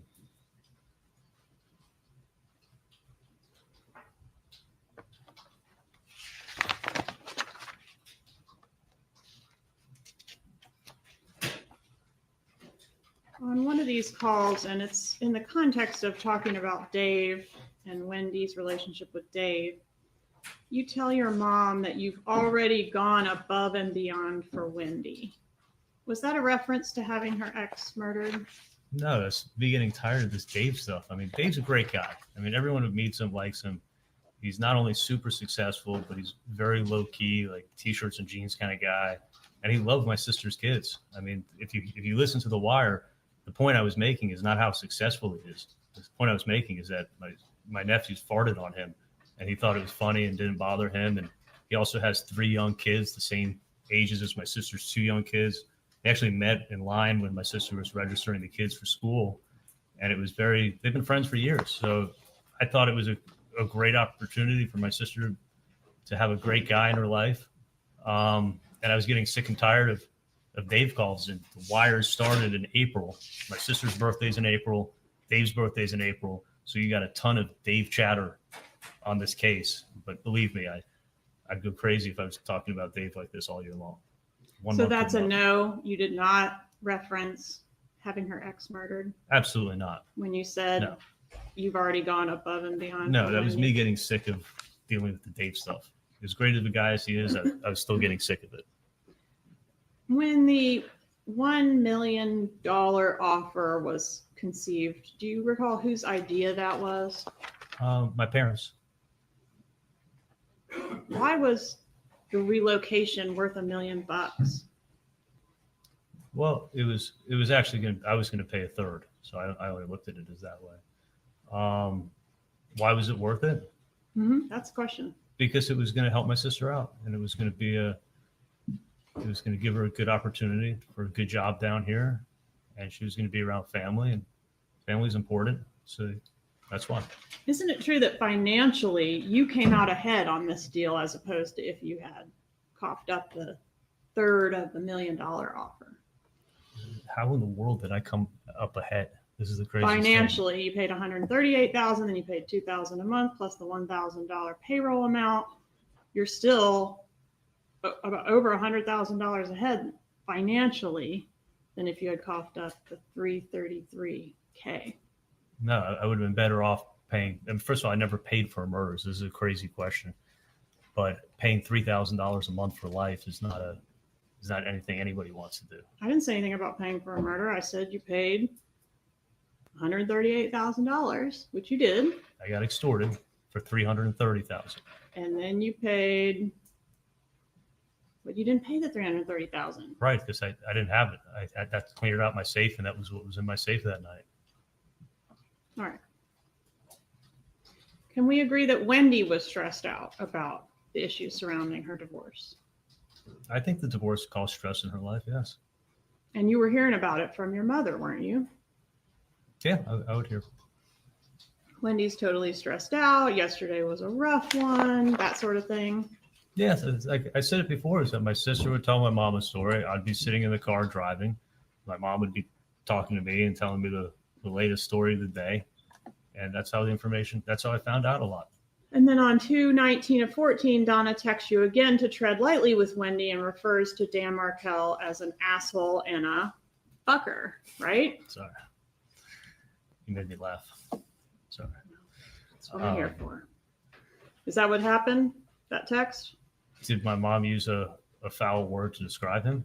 Yes, sir. Asshole and fucker, to be specific. She used a curse word, correct. Is that pretty strong language for your mom, or is that how she speaks?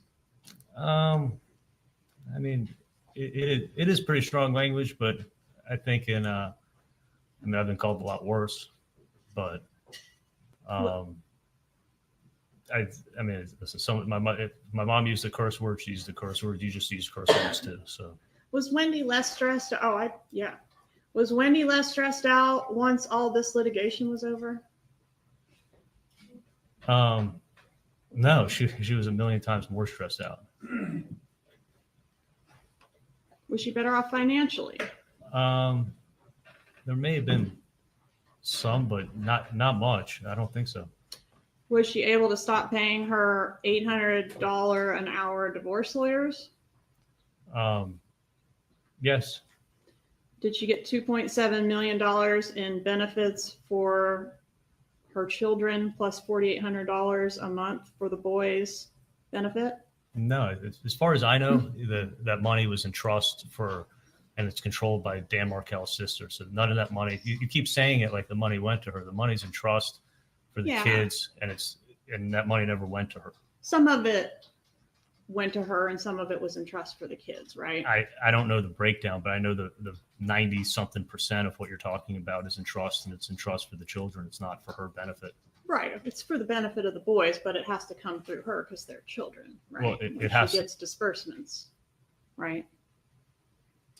It has to go through the executor of the trust. And my then- sister's not the executor of the trust. No, sir. I'm not saying she is. When the executor of the trust disperses money for the benefit of the boys, it gets dispersed to Wendy, right? See, you know more than I know.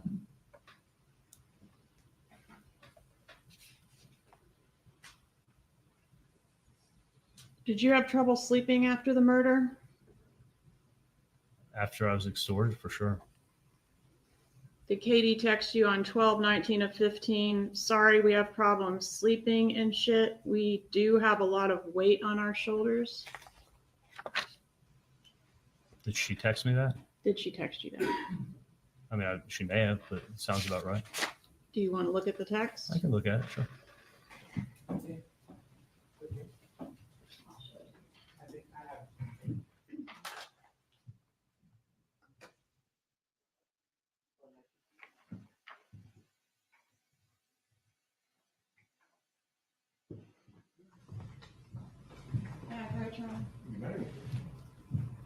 This without Which one? glasses. You can look around for context if you want, but I'm looking at page 2 of this exhibit, and it's got a little box around it. Thanks.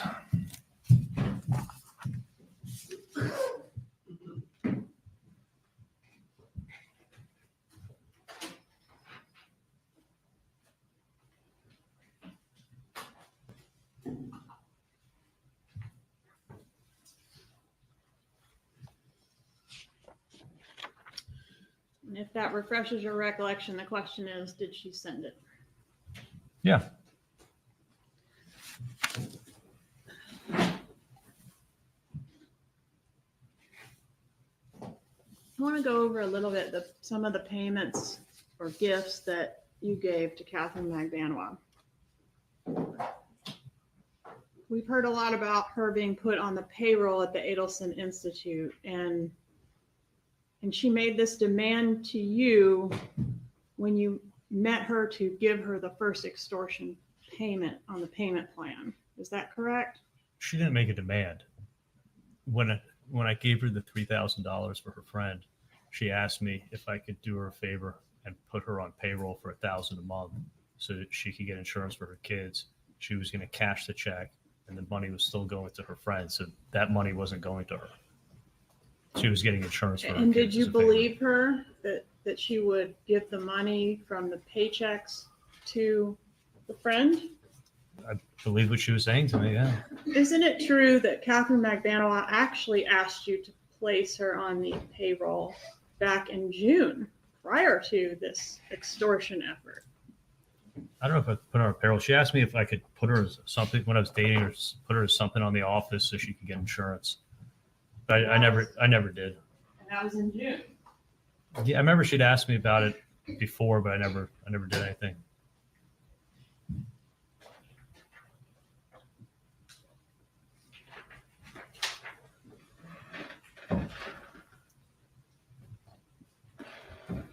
In June 24th of 2014, she says, "Baby, I'm going to need help on the employment info. I have to send to DCF for my kids' insurance.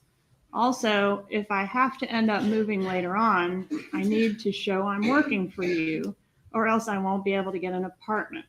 To which you respond, no problem. Remember that? Yeah, but I wasn't thinking she was asking about payroll. I think she was asking just to say that she worked there, so we'd sign a letter saying that she was employed. But that doesn't say anything about writing checks to her. And that request was made in between the two trips that the killers made. That Correct. request, well, she asked me if I could do that for her while I was dating her, and I never even did it. And did she ask if you could do that in between the two trips that the killers made? I didn't know when they went up, but I found out later that they went up in June. All right, so that email would have been sent, or I'm sorry, it's a text. That text would have been sent prior to what you're calling is the first layer of the extortion. That text was sent to me while I was dating her, but I never. Prior to the first layer of extortion, The text was sent in June prior to the first layer of extortion, before I was extorted. Yeah, before I broke up with him. and you say several times on the wire that she was cleaning at the office. Was she really cleaning? No, she never worked for us. She was doing some type of cleanup for you, wasn't she? No.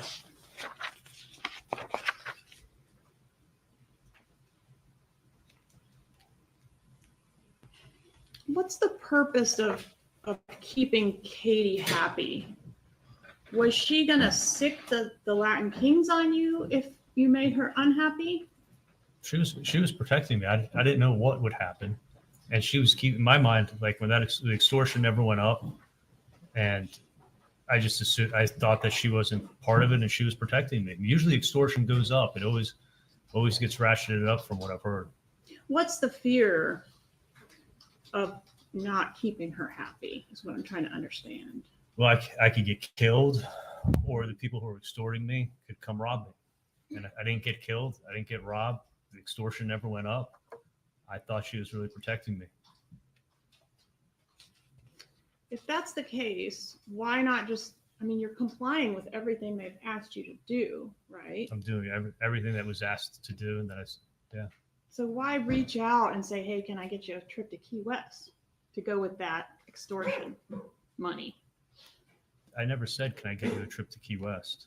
You didn't say you were trying to get them the owner's cottage. Maybe it's not in Key West. Trying to get them the owner's cottage because it's the nicest, $380 a night. The postcard inn. Do you recall all those conversations? Oh yeah, for sure. And she'd actually asked me weeks before the bump, because I had this connection at a place called the Moorings that I could get like a really great price at a really affordable price for how nice the place is.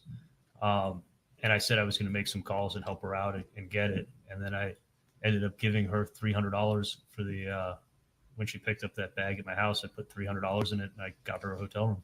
Is that a yes? You remember that conversation? Yeah, I do. And she didn't want the trip. In the text messages, she's saying like, no thanks. And you're kind of forcing it down her throat. Do you agree with that? Yeah, because actually it's funny at that time in the wire, I was trying to see if Katie and him were together or they weren't together. So that's why I kept asking, how are things? Are you guys okay? Because if they were fighting, it was making me think more and more that the reason she was avoiding me was because she found out that he was the one who was doing the second extortion again. So I was trying to figure out if it was him and if she was lying to me. And in this case, she says, I don't want to do anything. And you say, you know what? F that. You're going there. You're going to have a good time. For sure. I was trying to do nice things for her. And then did you pay for a trip or offer to pay for a trip to Santo Domingo for Catherine Magbanua and Sigfredo Garcia to visit his parents? I didn't know who she was going with, but I paid for, you're talking about airline tickets? Yes. She called me up. She had an emergency. Something happened. She booked tickets for the wrong date. I had no idea who in the family she was going with. And she had no money. And I remember I was in Chicago. I was at a friend's wedding and I took out my credit card and I gave her the credit card number and let her book tickets. I thought she was going with her kids. So is that a yes? You paid for Oh, yeah, the no, trip to I remember Santo that well. Domingo. So For go sure. quicker if we can just I'm sorry. answer the question. Objection. What's the objection? Argumentative. Overruled. Did you offer to buy Catherine Magbanua and her mom a cruise? Yes, Katie had mentioned to me that she always wanted to be able to take her mom on a cruise. So I offered, but she never took me up on it. Did you call in prescriptions for Catherine Magbanua? She was a patient of record of my office. Did you pay for a meal service for Catherine Magbanua? Yeah, I did. Did you pay for car repairs for her? Yeah, all this stuff was making me think she was broke. So yes, you're right. Did you offer that she could use your Range Rover anytime? I said she could borrow the car. Sure. Did she talk about getting a boat and you offered to help her get a boat? I never offered to help her get a boat. I offered to help her look for a boat. Did you pay for the breast augmentation? No, No part of the breast augmentation. not at all. So when she's saying at the same time she's the day of the breast augmentation, can I just put it on the credit card? Is she referring, can I just put it on your credit card? Is she referring to something else, some other expense? I have no idea what she's referring to, but I did not pay for her boo job. What about this birthday gift for Sigfredo Garcia? What was the bonsai tree in the bag? What was that all about? Oh, she had asked me, and it's on a wire. It's on 420, where she says, "Can you get me some bud from Bud?" My next door neighbor's Bud, and she asked me if I could get some marijuana from my next door neighbor for her. So that's what, when I said I have a bonsai tree for you, she asked me, and I got her a little bit of marijuana from my next door neighbor for her. And you said, I don't know what a married man with kids would want for his birthday, but you did your best. I did my best. I was being completely, by the way, I was being completely sarcastic. I never would get Sigfredo Garcia a present in my life. And you thought you hit it out of the park with the weed and the gift card. Did you say that? Well, give me a little more context. The context is you don't know what a married man with kids would want for his birthday, but you did your best and you think you hit it out of the park. No, I was being completely sarcastic because she had asked me for that marijuana 2 weeks earlier, and I gave it to her. And then I was joking around when I gave it to her. I didn't want him to think that I was hooking up with her. So I started to joke around about it. And then I was like, maybe you can just tell him it was for me, because I didn't want him to think that I'm hooking up with Katie, and that's why I gave it to her. Can we agree in general that it's important to maintain positive feelings between co-conspirators? If you're a co-conspirator with someone in a crime, you want to keep positive relationship with that person. Will you agree with that? I'm not a co-conspirator with her. Okay, I'm saying in general. Can you agree in general that co-conspirators in a crime want to stay friendly with each other? I'm not a co-conspirator with her. All right, can't agree to that. If a co-conspirator develops a motive to harm another one, that could be bad, right? A co-conspirator. Say it again. Say, a husband and wife do a murder together. And then 10 years later, they've gotten away with it, but 10 years later, they fall out. That could be a problem. Somebody might start talking, right? I was never part of a murder. Were these gifts, these things that you provided to Catherine Magbanua and her mother and Sigfredo Garcia payment for the murder? Okay, I never got Sigfredo a gift in my life. The guy absolutely hates me. He wants to kill me. He stalked me. He extorted me. Like, that was being completely sarcastic. And sometimes I make some bad jokes, but that's, even when I wrote he wanted to take me deep sea fishing, I knew he wanted to kill me. Like, you have that text too. I didn't think we were going deep sea fishing. On April 6th of 2015, did you receive a text from Catherine Magbanua that reads, "Next time, don't be such a dick to someone who has done something for you"? Yeah, she's protecting me, and she's mad. She's mad at me over something. Are these gifts what it took to secure her silence for so long? No, absolutely not. I was never trying to get her silence. I was hoping she'd tell the truth. Was your dad's birthday in between the two trips that the killers took? Yeah, my dad's birthday is July 5th. And what birthday was that for him? It was his 70th birthday party.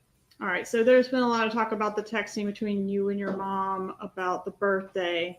And she texts you on March 4th of 2014 and says she can't talk now, but she'll call when she goes to the bathroom in Gainesville and has privacy. She tells you to erase that text after you read it. Why did she have you erase that text? Okay, if you look at the records, I never erased the text. Well, why did she ask you? If you know, you may not know. Maybe she's afraid my dad's looking at her phone and would find out about the president. It made no sense to me. That's why I was like, I didn't erase anything. How is you erasing the text going to prevent your dad from seeing it on your mom's phone? Well, if my dad looked at my mom's phone, then he'd see the text and maybe know what she's planning for his birthday. You weren't with dad. She was with dad, just to clarify. Yeah, she was with my dad. And the text that she asked you to erase, that particular text didn't say anything about a birthday or paella. Can we agree on that? No, not. But I knew what it was about. 20 minutes later, she texts again and asks something about dad's birthday. Do you remember that? Yeah, I know we were trying to plan a surprise cruise. That was the original idea. Okay, and the paella is mentioned elsewhere, not in this particular thread that we're talking about now. Yeah, we ended up, Was paella the big birthday gift? yeah, I paid for the catering for the whole party. Then 3 months later, on June 8th, just after midnight, you text her, quote, still working on dad's birthday present. Was that in reference to the paella guy? Possibly what I was also getting was a present. I mean, it's been 10 years, so I don't know exactly what I got him 10 years ago on his birthday. And then Or at what I was 1 thinking about. a.m., I'm sorry, you weren't done. No, or what I was thinking about getting him. And then at 1 a.m., mom texts you back, I know you'll, and I think she was in Israel, so that may account for the time, but she texts you, quote, I know you'll come through for me. Is that what she said? That's what the text said, yeah. Can we agree the timing of these texts is consistent with being sent the day after the killers got home from their failed June murder trip? No, it's consistent with a few weeks before my dad's birthday and trying to figure out what we're going to get him.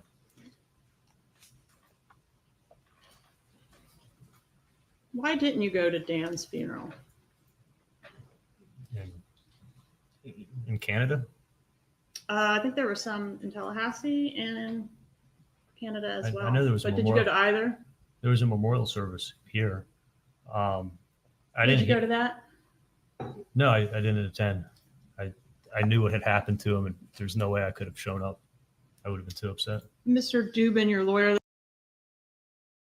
here seems like a long time ago at jury selection said, people have different ways of grieving and that sort of thing. Were you grieving for the death of Dan Markel? I felt horrible about what happened, and I knew what happened.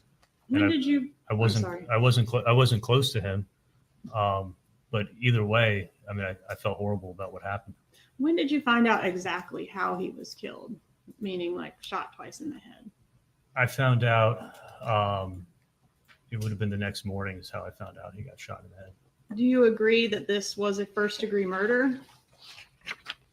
Do I agree? Planned, premeditated? The people who killed him planned on killing him, yeah. Do you think everyone involved should be convicted? I think everyone involved should be convicted. Even the person that hired the hit? I think anybody who played a role in it, but I wasn't a part of it. Do you regret that Dan Markel suffered for 14 hours before he died? I feel horrible. He was supposed to die quickly, instantly, right? Are you asking me? I am. No, he wasn't supposed to die at all. This was horrible what happened. Did it surprise you that the cops were able to identify the Prius? Did it surprise me? Yes. I'm not a cop. I don't know how cops investigate. Did it surprise you to learn that it's not a requirement of law to put the person at the scene of the crime to be guilty of a crime? Listen, I'm not a police detective. Was the police work in this case thorough? I'm sure the police did the best they could. Did you think that you had done everything properly such that you could never be detected or caught for this? I wasn't part of this murder at all. You have it wrong. Catherine Magbanua said that you think you're untouchable. Is that true, doctor? That's not true at all. Did your parents drop off money to you on the night of the murder? I never saw my parents there. You could look at our cell phones and you'll find that out, that we never saw each other. I did look at the cell phones, and what is on there is your mom texts you, quote, outside your house. And No, I mean, look at the tower information. I think you testified that meant she was just passing by on the roadway. She was approaching the area, yeah, to see if I was home. All right, and do you know what your response was to her text? Yeah, like 20 or 30 minutes later, I said 10 minutes. I'm 10 minutes out, is what you I said. think I said 10 minutes, but yeah, I'm not home. Doesn't that indicate you're going to meet them at your house in 10 minutes? No, I told her to let me know when you're going to be in the area. Was the money that Catherine Magbanua got damp? I never gave her any money that was damp. The money I gave her came out of my safe. Was it damp? No, I took it out of my safe. I put it on the dresser. She put it in her purse. Why did Garcia and Rivera, or whoever did it, I guess I should say, why did whoever did it need to kill someone to extort you? You gotta ask them. Well, why couldn't they just come put a gun to your head and say, give me all the money in your safe? Thank God they didn't. Thank God they didn't. Thank God they didn't. I would have gotten killed. If Garcia hated you, why would he drive to Tallahassee twice to kill someone you hated? It sounds like he was part of the extortion, or Katie put him up to it. Doesn't blackmail or extortion usually involve the extortionist having some kind of dirt on the victim? I know how this was done to me. I know I'm just telling you what happened to me. I'm not an expert in it. If they had come in and threatened to kill you, would you have given them the money in your safe? If someone came and put a gun to my head, and I would have opened up my safe and I would have given them the money. I still don't get how killing Dan Markel advances the ball for them to extort money out of you. Do you? Yeah, I have a theory. They could extort me for life, and I don't think they knew exactly how much I had in the safe. She knew I had a lot of money in the safe, but this way I could get extorted for life, and that's what happened. And I was stuck paying $3,000 a month. But you could have gotten extorted for life just by the threat of death by Latin King, couldn't you, Doctor? I mean, this was as real of a threat as you get. I mean, these guys aren't messing around. All right, you didn't report this after Garcia was arrested, did you? Did not report this after Garcia's arrest? No, not at all. Okay, you did keep paying Catherine Magbanua after Garcia's arrest? No, I never saw her again. Did not report this after Magbanua's arrest, correct? Correct. Did not testify in either of their trials, correct? Was never contacted to, but yes. You were okay with the possibility of them getting away with killing Dan Markel. I thought the truth was going to come out in 2019. How, if the witness who knows something doesn't come forward? Katie knows what happens and knows I was extorted, and her trial was in 19, and I was expecting the truth to come out then. And instead, I found out that she was having this affair with him on me, and she lied, and all this money was going to her. So if her defense had been, I was an innocent conduit to an extortion, you would have backed her up on that? If she would have come in and told the truth, and yeah, for sure, you would have heard the same story. Where is your family located now? You don't have to be specific, but is your mom and dad, are they still in South Florida? They still live in South Florida. Okay, what about Wendy and the boys? My parents live about 35 minutes from my sister, and I used to live about 45 minutes from them. And are they okay, as far as you know, physically today as we sit here? Yes. And are you concerned that because you've told now on the Latin Kings that they're going to come kill your whole family? I mean, I just told you that I knew that, was told then that Luis Rivera, the head of the Latin Kings, killed Dan Markel. So, I mean, I do have some concern when I get out. Right, but even after me. Sorry, go ahead. That's okay. I said I do have some concern with Latin Kings now that I spoke and told what I know. But what about, I mean, Rivera was already in custody at one point, as well as Garcia and Magbanua. My understanding is your continued fear was due to other Latin Kings, potentially. Is that accurate? These are highly connected people. Luis Rivera, the head of the Latin Kings, in custody means absolutely nothing. If you think he can't send somebody from the outside, you're wrong. All right. So my question to you is, did that happen? Because you told yesterday. Was I killed yesterday when I was in jail? No. And nobody in your family has been killed so far. You're talking about in the last 24 hours? Right. Not that I know. Okay. But you're worried about that. I think now that I've spoken, I do have a concern, yes. Okay. But not too concerned to remain silent when it's your own butt on the line, right? I'm here to tell the truth. And yes, do I have a concern now that I told you what happened? Absolutely. Mom tells you on that first wire call that the bump involves the two of us, referring to yourself and your mom, right? Yes, that's what she said. And would you agree, prior to your explanation, that that looks pretty incriminating? I think if you don't know what happened, you can assume the worst. Isn't it true that you had to add the bit about confiding your extortion in your mom in order to put that toothpaste back in the tube? No, that's what happened when I got the checks. Otherwise, why would you bring your mom into this? I didn't want to. When I first told her on the phone and asked her to write the checks, I told her, I said, just it's a long story. I brushed it off and she didn't press anything, but I think she was out somewhere. It wasn't until when I picked up the checks that she started pressuring me and saying, this makes no sense. Why are you doing this? You're not dating Katie. And that's when she found out. But your mom is the most high strung out of the whole group, right? And she's old and she worries, right? I don't think she's super high strung, but she does worry about her kids. You don't? No. You've never met her. Well, you said she was, quote, notorious for making a big deal out of everything. I mean, she overreacts, but she's a mom. I think a lot of moms overreact. Okay.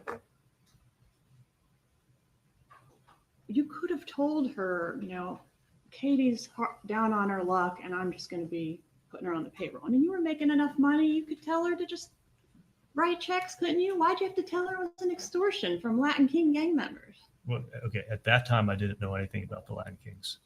But when I told her what happened, I was thinking that, it actually would be good if someone knows what happened in case I get killed. They at least know what direction to start looking in. So until that point, nobody even knew. So when she started questioning me, I just said, you know what, I'm going to tell you, but don't say a thing to Dad. Don't say a thing to Wendy. You got to promise me. I didn't want her to ever talk about this again.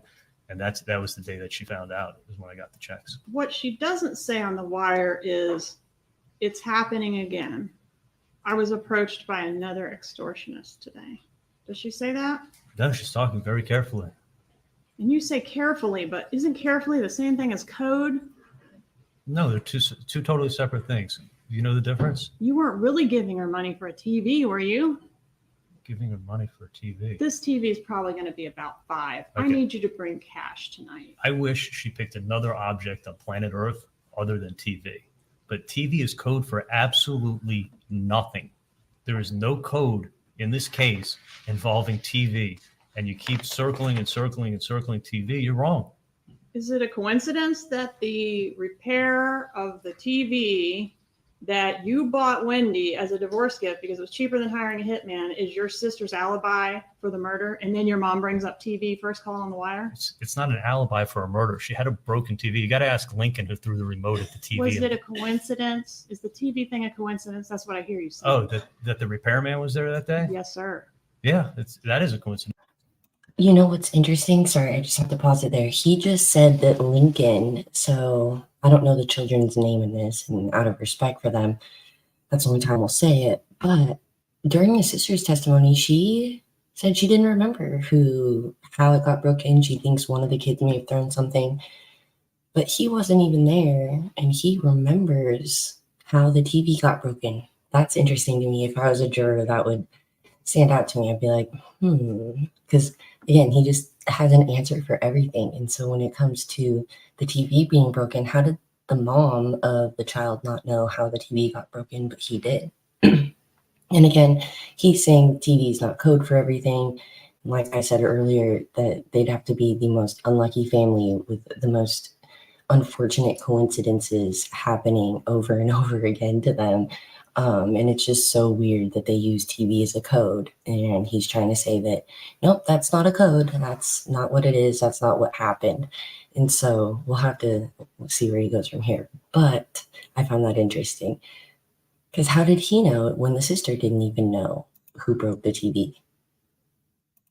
A coincidence for sure. There's a couple of coincidences in this case.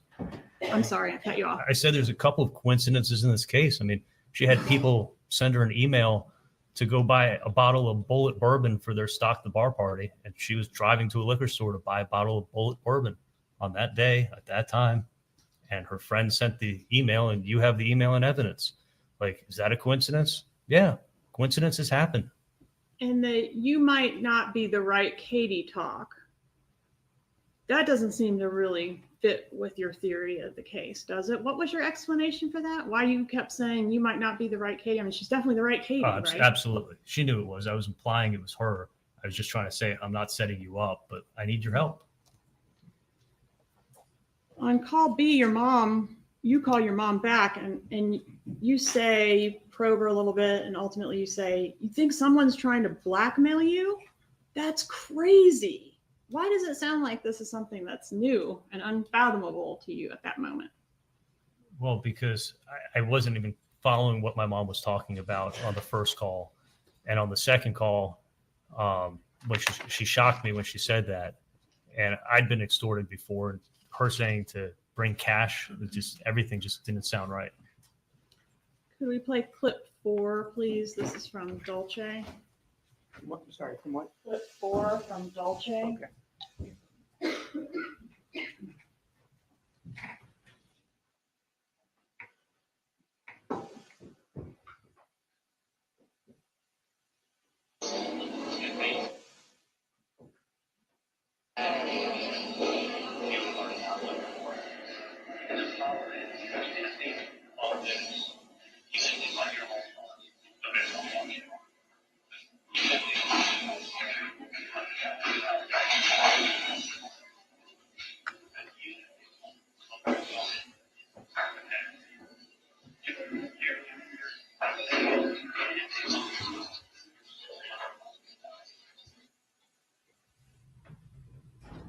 Even if they had any evidence, the first words out of your mouth on this clip, even if they had any evidence.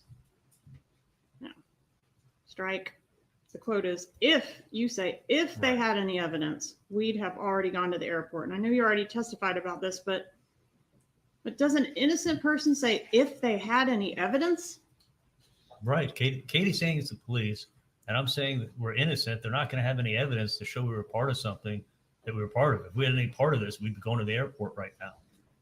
Isn't it true, doctor, that they're not going to have any evidence because you were careful? No, because we weren't a part of this. You were smart. No, we weren't a part of this. You walled yourself off from I was the sure killers. they're not going to have evidence to show I did something I didn't do. So we're not running to the airport. And you're untouchable, right? No, we didn't do a murder. I wasn't part of a murder. There's no reason to run to the airport. In the next clip, you're discussing what's going to happen if this person that did the bump goes to the police. And you're going through all these scenarios, these possibilities. Wait, if he goes to the police? Yeah, the blackmailer goes to the police. They're going to say, where's the weapon? And he's not going to know. He's just going to have hearsay, basically. Someone told me they did it. And it's not going to be enough to get the investigation anywhere. Why are you thinking through the possibility of the blackmailer going to the cops if the blackmailer doesn't have any dirt on you to take to the cops? I wasn't thinking about the blackmailer. What I was trying to say is I don't know anything about Sigfredo. I don't know anything about this crime. I was trying to tell her that I'm harmless. I don't have any knowledge of what went on. Like, the last thing I wanted is that now that she's saying it's the police, is someone to come and kill me and think I'm some kind of loose end. So that's why I'm saying that. But that's not what you're saying. You're saying if this is a person that Luis Rivera ran his mouth to and they go to the police, it's going to be worth zero because they're not going to know anything other than, hey, my brother told me this. I don't know if I was saying with someone who knows Luis Rivera. I was trying to make a point that I don't know anything. And then you suggest what they would have to do is get him to wear a wire and get the person to confess. And that's probably what this could be, an effort to do, right? Well, they're thinking that we were part of a murder. So this was the same thing I said before, is that this is their theory. So this is a police tactic, and it could be either a bad guy or the police. And this is how they're pursuing it. Exactly. So as long as you keep your mouth shut, you can get away with murder, right? No, not at all. Isn't that what you told Ryan Fitzpatrick? No, Ryan Fitzpatrick is someone who stole over $500,000 from me. That's not my question, sir. Sorry. Did you say that to Ryan Fitzpatrick? No, never. Never at all. Why do you go into so much detail about rental car examples? Let's start with, strike that. Can you agree that the Prius, you knew that the police were looking for a Prius at the time you met at this Dolce Vita restaurant? I think it had been released at that time. All right, and you heard the recording. You're arguing. Let's play the clip. This is going to be clip. I think let's play 7 and 8, please. Dolce.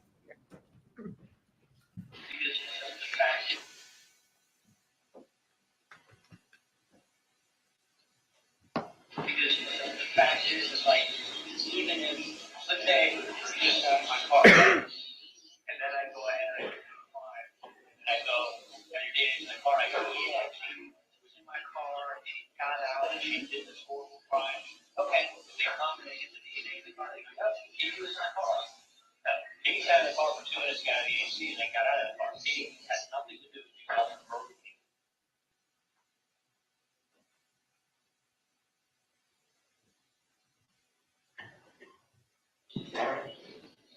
Outside of that, there's no evidence.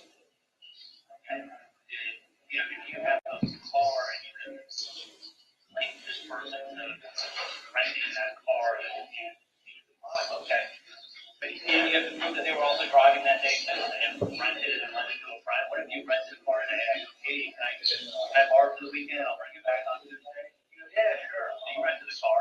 You've been in that car. I drive into fucking Orlando. I rob McDonald's in Orlando. I come back and I go to and okay, thanks.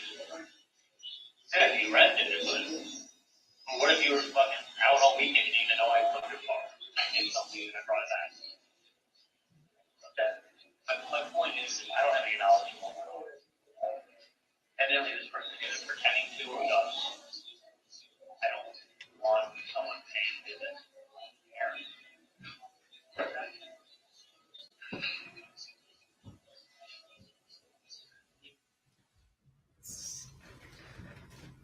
Sounds like you're saying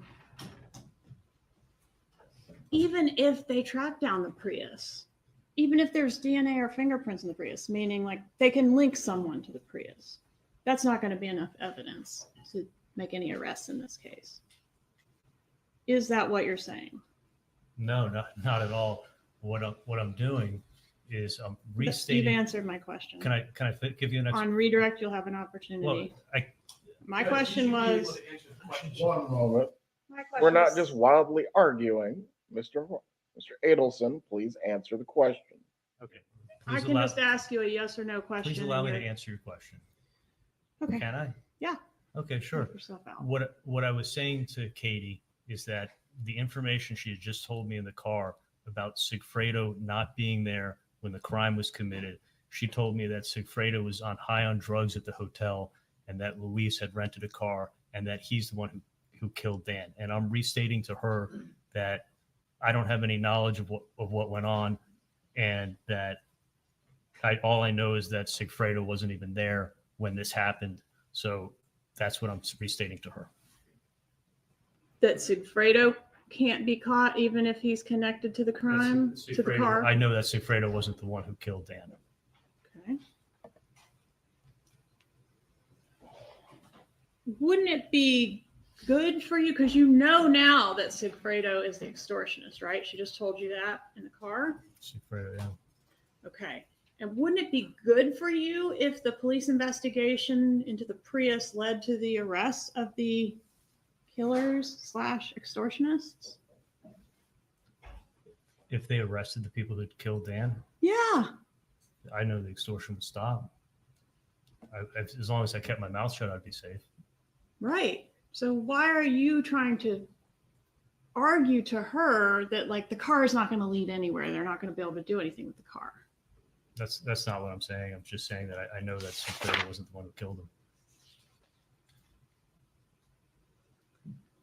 Did you say on this recording, if they're a bad guy, there's 2 ways of dealing with it. Go ahead and contact the police.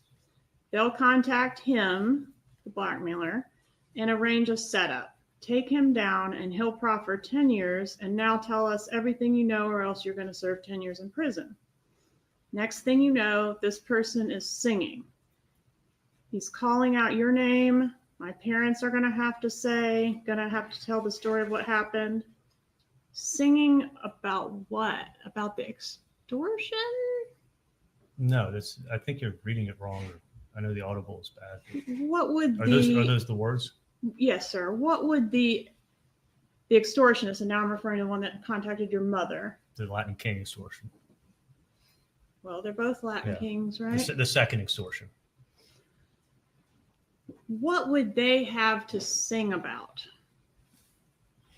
The second extortion would be singing and talking about the first extortion, where they learned their information from. Who cares? That doesn't have anything to do with you. Well, when they catch the first extortion, Katie's tied to them and I'm tied to Katie. They're going to come talk to us, and we're going to be in danger when we tell them what happened. So I was saying, if they catch the second, they're going to turn in on the first, and that's the same thing I said yesterday. You gave very precise instructions to Catherine McBanois on what she was to say when she calls the phone number, right? Yeah, Did you do that? Absolutely. And then you say, quote, "You'd better kill him because he's going to be a big problem. And he knows who you are. If he can't do it, I'll have someone else do it." Aren't you telling her that if Garcia can't handle this problem and kill whoever's behind this, you will have someone else do it? You're reading it totally wrong. It's a yes or no question, sir. No, you're wrong.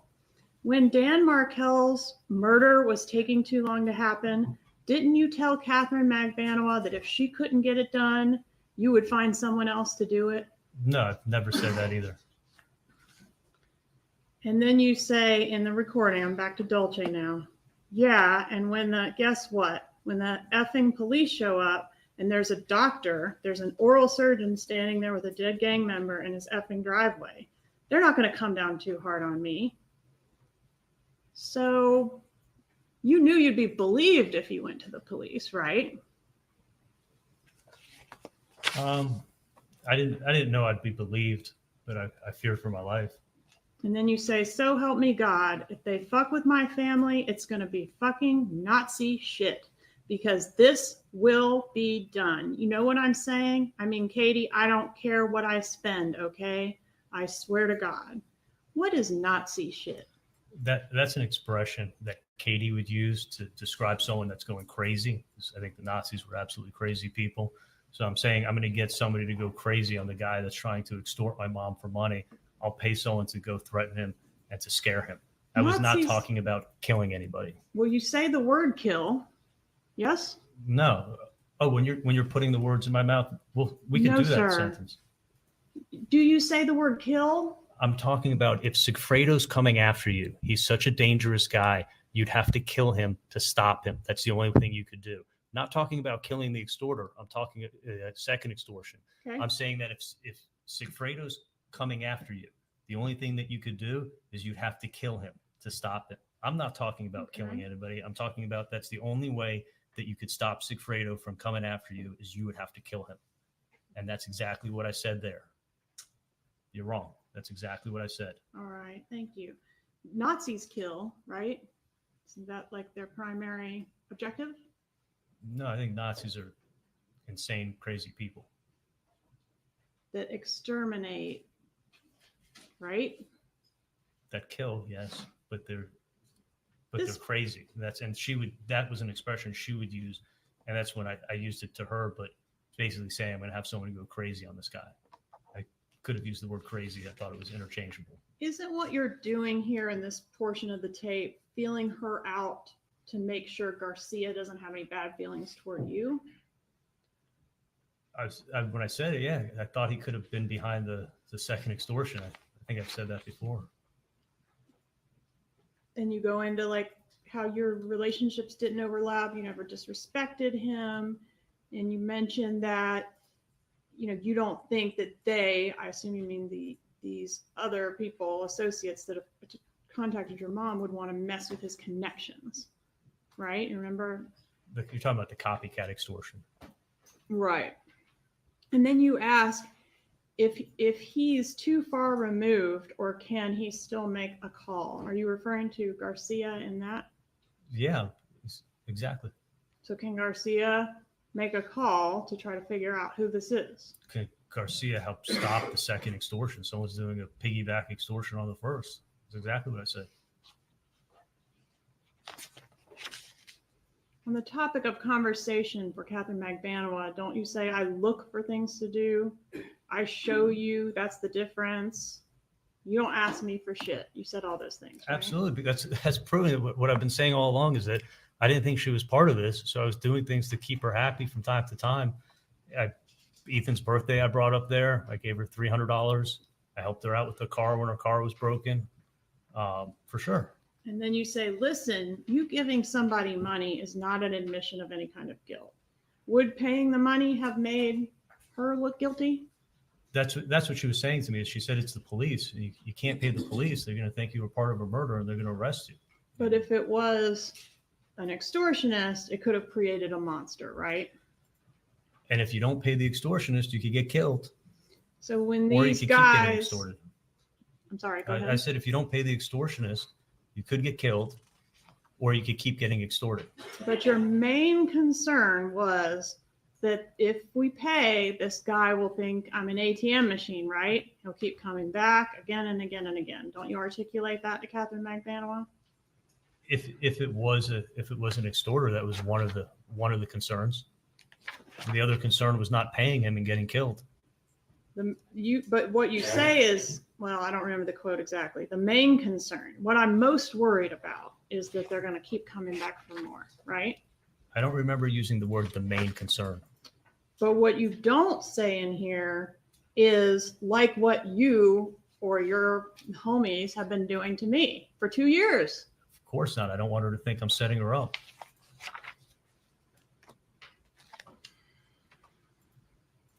Why are you explaining extortion and how extortion works to Catherine Magbanua? In there? Yeah, Because I know. but she knows too, doesn't she? So I repeat myself. I do You that. also explain it to your mother how extortion works, and has known about it for 2 years too, right? From what I told her, yeah.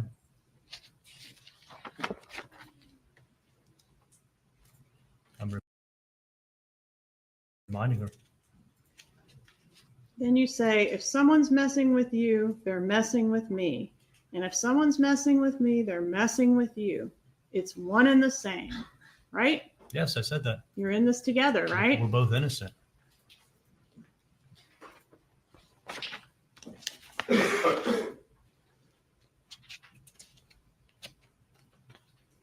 You were very obviously relieved on the wire when you came to the conclusion that this was law enforcement. Would you agree with that? Very relieved, yeah. All right.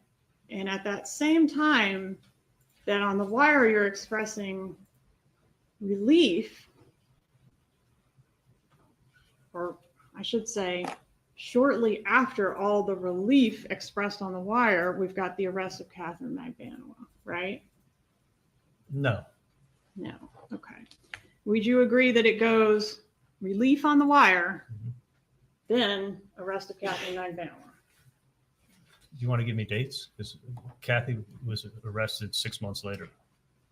Okay. The Can wire we was in agree April, and that she was you were arrested in very October. relieved on the wire and that 6 months later, Catherine Magbanua was arrested? She was arrested 6 months later, correct? And 6 months later, after you were completely relieved on the wire, you begin to exhibit these extreme behavior changes that we've heard about. And what is your explanation for that? Because I thought I'd be falsely arrested.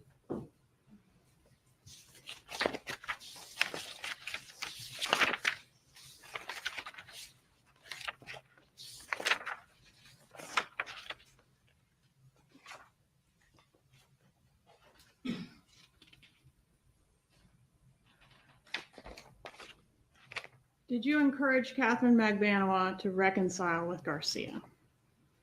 That's a yes or no. Yes, for sure I did.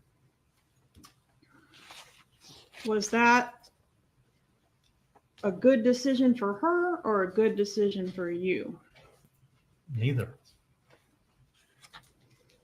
You've heard your lawyer say that you talk a lot. Do you agree with that? Yes, I do. And you talk a lot on the wire, right? Yes, I do.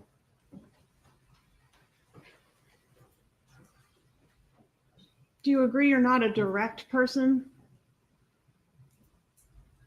My direct person. There's a lot of circular talking on the wire. I mean, however you want to describe my mannerisms of talking, you're welcome to describe them.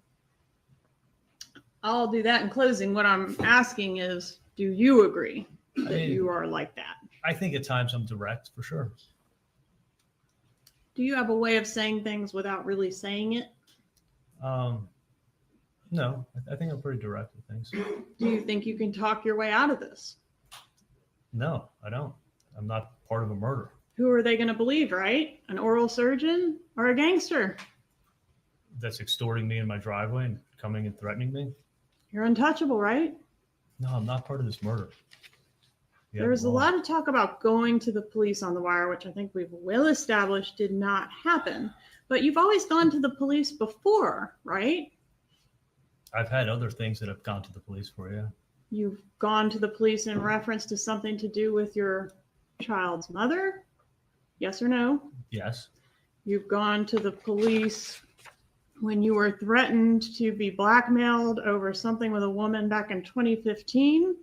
Remember that? No, I didn't go to the police. Did you send a letter from your lawyer indicating that describing her actions as an attempted shakedown and indicating that not only will Dr. Adelson never pay a settlement, he will undoubtedly prevail and seek attorney's fees against your client?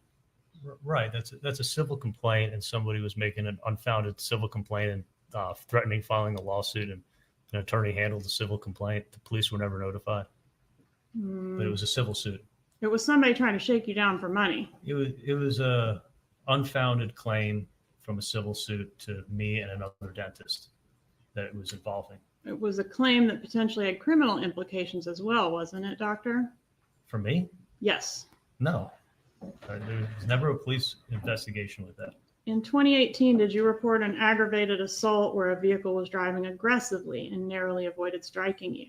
I had a reporter almost kill my 10-week-old puppy dog that I was walking because I was going for a walk in the morning and he was stalking outside my house. In 2018, did you report an aggravated assault where a vehicle was driving aggressively and narrowly avoided striking you? It was more almost hit my dog too, but yeah. Do your nephews deserve to know the whole truth about who killed their father? Yeah, now they do. Do Danny's parents deserve to know what happened to their son? Absolutely. And you say you knew. I mean, you now say you knew a big piece of what happened, right? Yes. Do you feel bad about not volunteering that to Danny's parents? I feel a sense of relief that now I was able to tell everybody what finally happened. Yesterday, almost 10 years later, right? Yeah. And that's because you didn't just know a big piece of it. You were a big piece of it, weren't you, doctor? I was extorted and I knew a lot, yeah. One moment, please, Your Honor.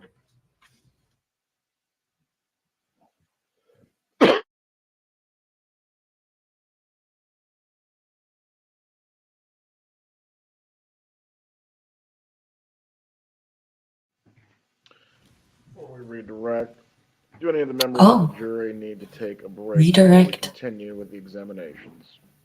The bailiff will escort you back to the jury room. Okay, hold Have a on. brief 10-minute break before we have redirect. Fast forward.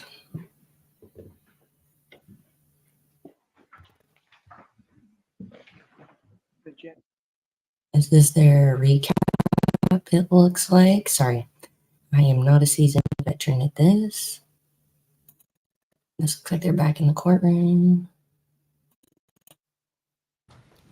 Oh, perfect. Okay, look at that. Lucky. All right, so this is redirect. Ms. His attorney. Kappelman asked you about that text on August 25th, 2014, when Katie said to lose her number. Do you remember those questions? Yeah. Isn't it true that within 12 hours of that text, you're offering her help on her car, with an individual named Sully? Yes, I remember that. Why are you offering her that help just within hours after that text? Because I wanted to keep Katie happy, and she was getting mad at me, and I needed her protection. I didn't want her to stop protecting me. Now, there was a lot of questions about timing, and I want to make sure that everyone has this clear because it's really important. In 2014, did you think Catherine Magbanua was extorting you? No, not at all. Now, after she went to trial and testified, and after you saw the evidence of the money that was in her accounts, did you know that you were wrong and in fact she was the person who was extorting you, either with Sigfredo or without him? Yeah, and that wasn't until 2019, 5 years later. So when Ms. Kappelman shows you all of those text messages and emails in 2014 that seem friendly, at that point, and in 2016 that seemed friendly, and all the gifts, at that point in time, what did you think she was? I thought she was protecting me, and she got dragged into this the way I did. Now, do you remember when Ms. Kappelman showed you that indictment? Yes. And it had your name on it and Catherine Magbanua's name on it as co-conspirators? Yeah. Do you remember when she directly asked your sister in this courtroom if she participated in a birthday gift for your dad of the murder of Professor Markel? I remember her asking that.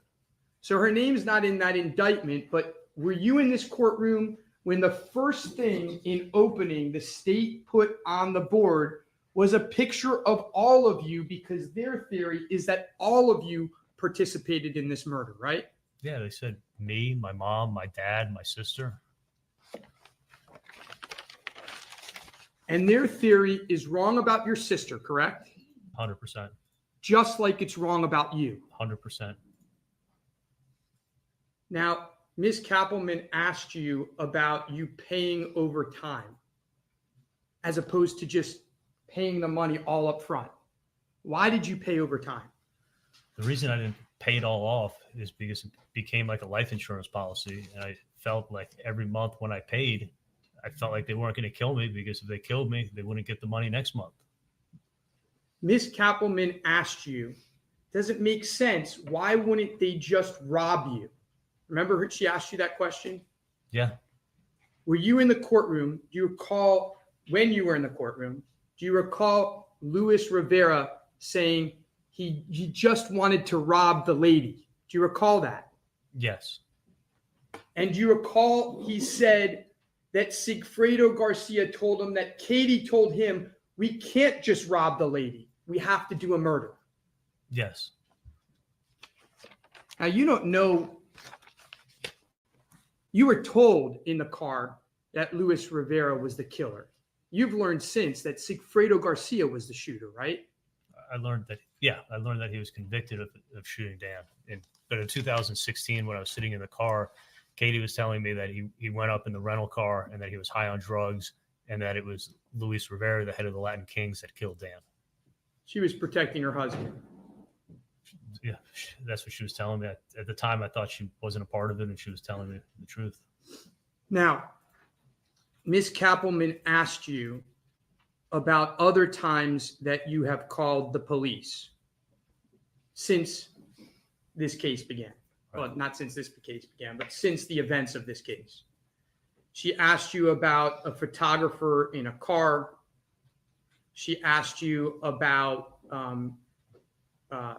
a woman who's the child of the mother of your child when you called the police. In either of those circumstances, was someone threatening your life? No, not at all. In either of those circumstances, was someone threatening your family's life? Not at all. In either of those circumstances, had within hours before someone been shot in broad daylight in their driveway? No, not at all. By the way, you're heard on the wire about at some point your jet ski getting stolen, right? Yes. And do you recall what you say on the wire about your jet ski getting stolen? I said I don't even want to catch the people. Well, I'll ask it a different way. When your jet ski was stolen, did you call the police? Objection, relevance. I Sustained. Judge. May we go sidebar, Judge? Approach.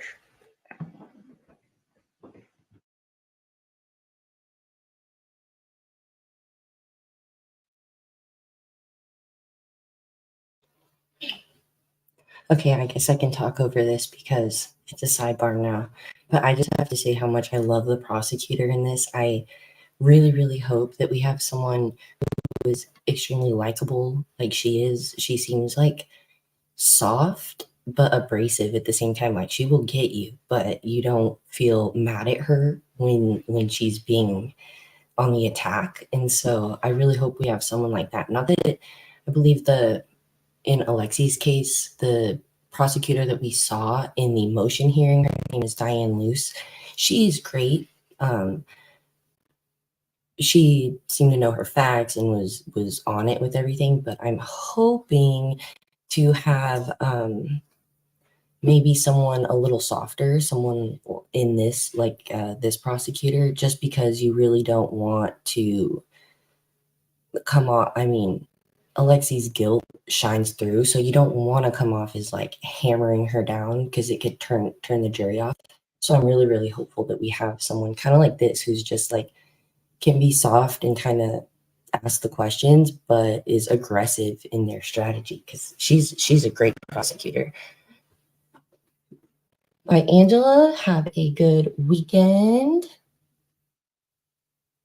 And then what other jokes? I heard the Bill Nye the Science Guy joke from the judge yesterday, and it was so funny. Oh, and they were having trouble with the audio, and the judge was trying to listen to a piece of evidence that was objected to, and he was going to decide if it could come in or not. And he goes, I can't hear the voices. And usually not hearing voices is a good thing, but I need to hear the voices. And it was just so funny and human. And he just has like a great laugh. And so I feel like it keeps it light in the courtroom a little bit because there is a lot of like defensiveness and fireworks going on between the witnesses and the prosecutor. And then at one point, even the defense attorney was yelling. I can't remember what day it was or who was on the stand, but I believe it might. Oh, they're back. Okay. I'll finish that thought later. Continue with your examination. Call your jet ski getting stolen? Yes. Did you call the police when your jet ski got stolen? No. Why not? Because I didn't want the people who knew where I lived to come back if I put them in prison. Now, Ms. Kappelman asked you several questions about why now are you telling what really happened? Tell the jury why you're now telling what happened. If I don't tell everyone what happened now, I'm going to spend the rest of my life in prison for something I didn't do. I have no further questions, Your Honor. Step down, Mr. Adelson.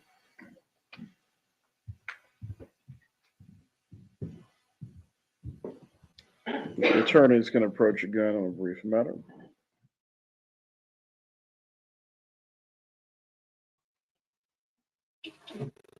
Okay, I can finish that thought, I guess. So the defense attorney was yelling, and then he caught himself, and then everyone because he messed up what he was saying, and then everyone in the courtroom laughed. And so moments like that are perfect. Now let's see if this is going to be a long break.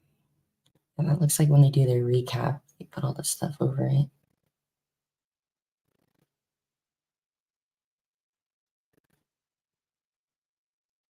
This might be everything for right now as far as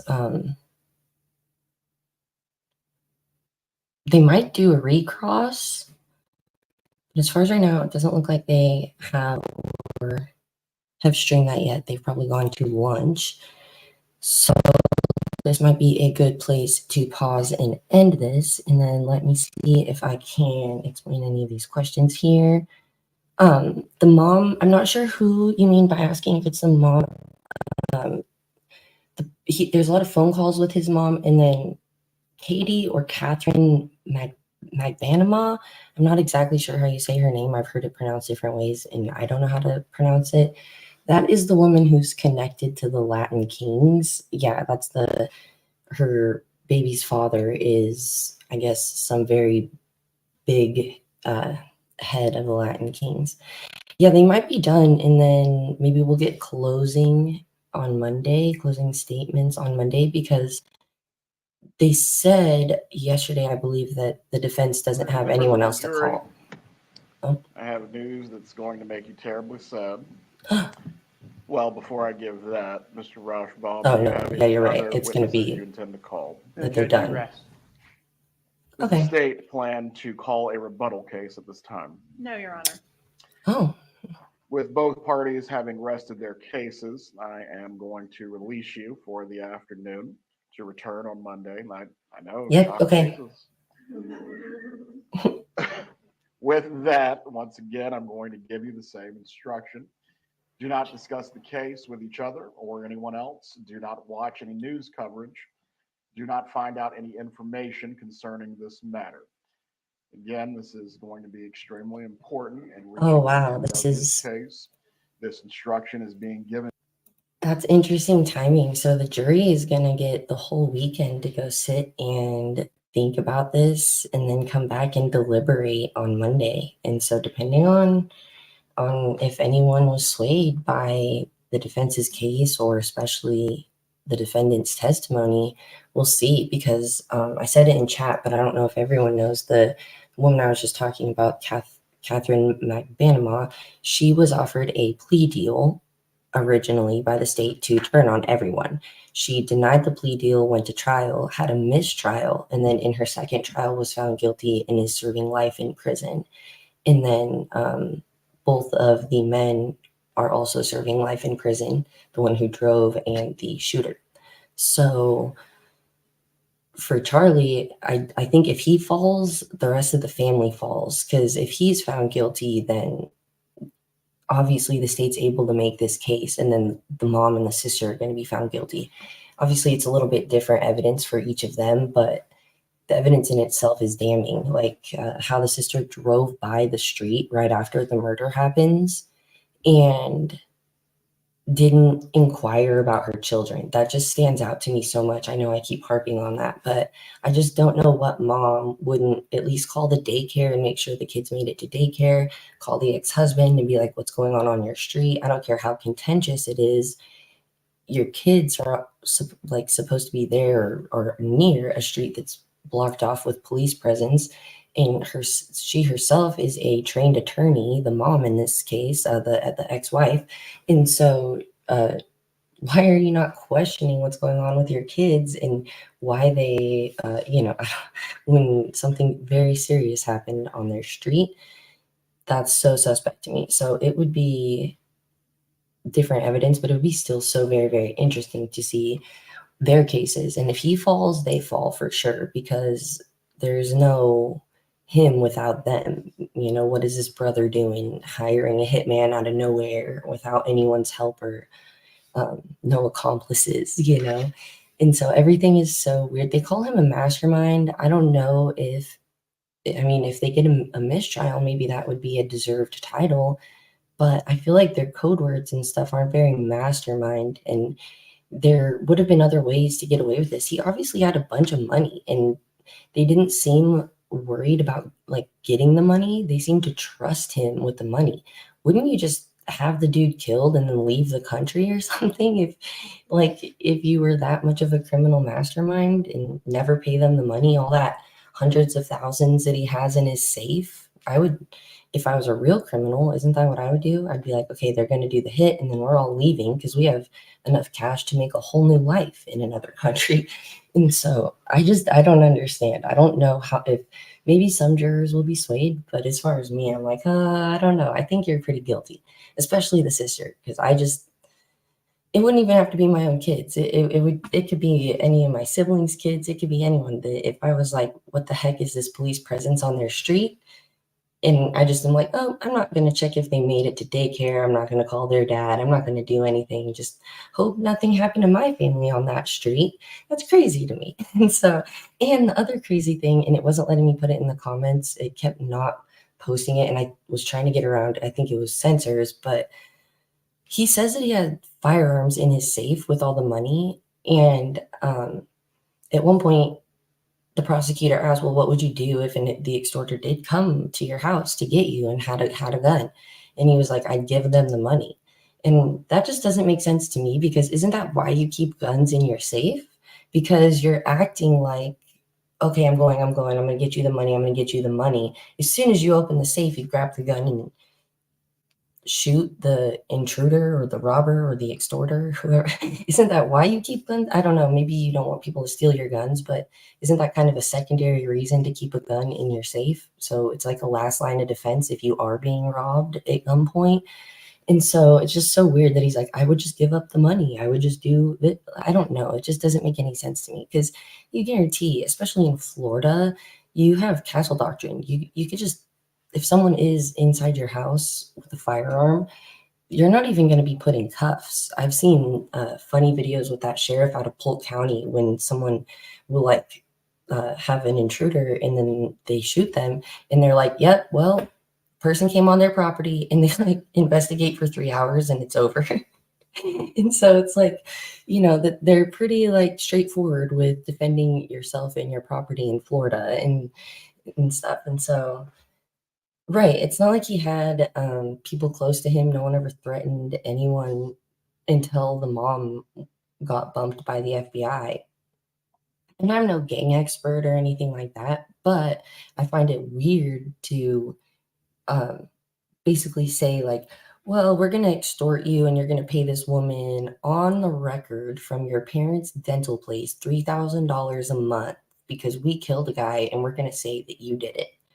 That is some very intricate gang work. I just don't understand. Like, I don't know. I'm not a gang expert, like I said, but I feel like there's a lot easier ways to extort them. Wouldn't you just put on ski masks and go rob him for all that money and not kill the other guy and do all this other? I don't know. It just doesn't make sense to me.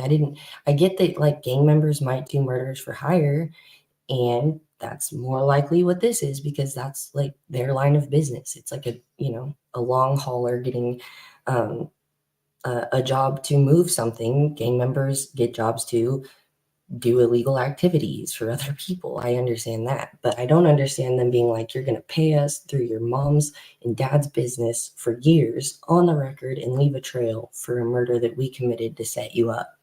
That doesn't make any sense to me. And maybe I'm not a gang member, so I don't know how that works, but there's just so many weird, interesting things in this. And that's why usually I don't follow like gavel to gavel as many trials as one would, because they're always happening all day, and I don't get to hear every little bit of piece of testimony and evidence that goes in. But I will be blocking off when the Alexei trial comes. Everyone already knows that I will be watching that gavel to gavel. Don't interrupt me. But this case seems so similar as far as the defense to me. I'm like, wow, they are in denial, or they think they can explain away all of the pretty damning evidence. And I think that's what's going to happen in Alexei's case. All the feelings that you get when you feel that this guy's lying, you're like, oh, that doesn't add up. That doesn't seem straight. I honestly, genuinely think that's how it's going to feel throughout the trip. Hello, if you can hear my cat. I honestly think that that's how it's going to be from the Alexei Treviso trial, because they have an answer for everything so far, and they haven't presented their alibi. I believe they can do it almost right up until trial starts, like 15 days before trial, they can offer their final alibi in defense. But Gary's already given us a glimpse, and it's everyone else's fault, not Alexei's. And so that's just such a high burden and a high defense to prove. Like they say that you don't have to prove your defense, but in Alexei's case, she does. All this evidence is so overwhelming and so damning for her that it is on her to to prove everything. You know, I know that sounds counterintuitive to the justice system, but hey, when you commit a crime and everything's on video and then you admit to it, you know, before even needing to be Mirandized because no one was holding you, you know, she wasn't. I know there's questions. There's only two questions: pre-crime hospital statements and should or should she have not been Mirandized. And with that being said, like the very first statement she makes in front of the police without being detained is admitting to the tampering with evidence charge. So we've never even heard her attorney discuss that. And that'll be very interesting in court too, because how do you just keep jumping over the, she put the baby in the bag part? You know, he's never said that. He's never addressed that. You can't just skip over that in what he says is going to be a 6-week trial. You know, it's like, how many times is he going to have to address that? And you can't blame anyone else for Alexi. And most likely that statement's coming in. So yeah, it doesn't look good for them. And this is almost to the level of delusion. Almost. Yeah, it's just, you're so right, Jennifer. They didn't say they found her baby. They said they found a baby, and her spontaneous utterance of guilt was to take accountability for it. I think she knew that the jig was up at that point because according to the RN, when Alexi was told she had the miscarriage, she was still in complete denial. She thought she had some deniability still, that until that baby was found and she was confronted, she was taking that secret to her grave, in my opinion. She was not going to come forward with that at all. If the baby had not been found ever, she would have never come forward with this. That would have never happened. And so she almost did it, like a Scooby-Doo reference. Like, it was like, I almost got away with it if it wasn't for that meddling housekeeper, you know, like she was so close, because to have the whole baby, even if the baby was stillborn, and not tell everyone, it just looks so bad. It looks so bad. Kind of like how with this guy, it's like, so this woman was extorting you and you just have been completely nice to her and made her your friend out of fear. Okay, I guess that makes sense. But you weren't fearful enough to go to the police? Oh, all right. Okay. Yeah, no, like same with Alexi. So you didn't know what to do when the baby came out? No. Even in a hospital full of people trained to deal with that? Nope. I was the leading expert, Alexi thought. And so, yeah, one thing I wanted to go through is, and it's kind of long, so it's a bit of a task, but I can probably put it on 1.5 speed at some point, is the testimony from from Alexi, the witness testimony from Alexi's expert in the Rosenbaum case. And it's really, really interesting. I've shown a clip of him falling out of the chair in the video I made about him, but that's the case in which he falls out of the chair. And the prosecutor in that case just demolishes him. He studied his medical facts because it really came down to, obviously, this is a forensic expert. And so he can manipulate you as an attorney or someone in the law. We don't know medical stuff, paralegals. It's like sometimes they'll even hire medical billers or nurses to become paralegals or anyone who can help out in law firms because of their medical knowledge. But anyways, that's not everyone's expertise unless that's, your area of law. And so this prosecutor tears Chris Berry apart in the Rosenbaum trial. And the mother and father who were accused of murdering and abusing their adopted child are doing life in prison. They were found guilty. And so that's the same expert that Alexi has. And so that's what gives me so much faith that her case is not going to go very well. And also just another personal opinion on it. I do think that they are delusional to not take a plea deal. I know everyone deserves their day in court and deserves to be able to make their case and defend themselves, but in New Mexico, there is a loophole in the law where there is no mandatory minimum sentence for murder too. And so technically, if they were smart and wanted to try to avoid these charges and not go to trial, they could have tried to make a deal with the state and said, okay, we'll plead to tampering with evidence and murder 2. We'll take 14 years, and she'd probably get out in like 3 or 4 because it's New Mexico and they really, really suck, in my opinion. So when it comes, like I have it on good authority that they will not take any deals and are pressing forward to trial. I've been told that by the person I believe is closest to them. And so they don't plan on taking any deals as far as I can tell, which is just wild to me because there's such a crazy loophole in the law for people in New Mexico that if there's no mandatory minimum for murder 2, you could technically do no time. You know, they seem to catch and release pretty well if it's your first offense and you could make it look like a murder 2. You could probably get away with murder in New Mexico. Like, I mean, you'd still have it on your rap sheet, but if everything went right, you wouldn't do any time in prison. You'd be out on parole or house arrest. And so I think it's pretty delusional when the Trevisos are saying that they're going to go to trial. You have an admittance to the whole tampering with evidence charge, and that's 3 years. That's a 3-year sentence. That's not, you know, anything else. But you're not going to get anything less than that because tampering with evidence, it was a baby. And so that's a mandatory 3 years for Alexi. And then when and if she goes down on the murder 1, that's life sentence. That's very, very different. And people have been concerned about the Alexis Avila appeal and everything, but technically the way the wording of the law is, she should have been charged, in my opinion, with attempted murder.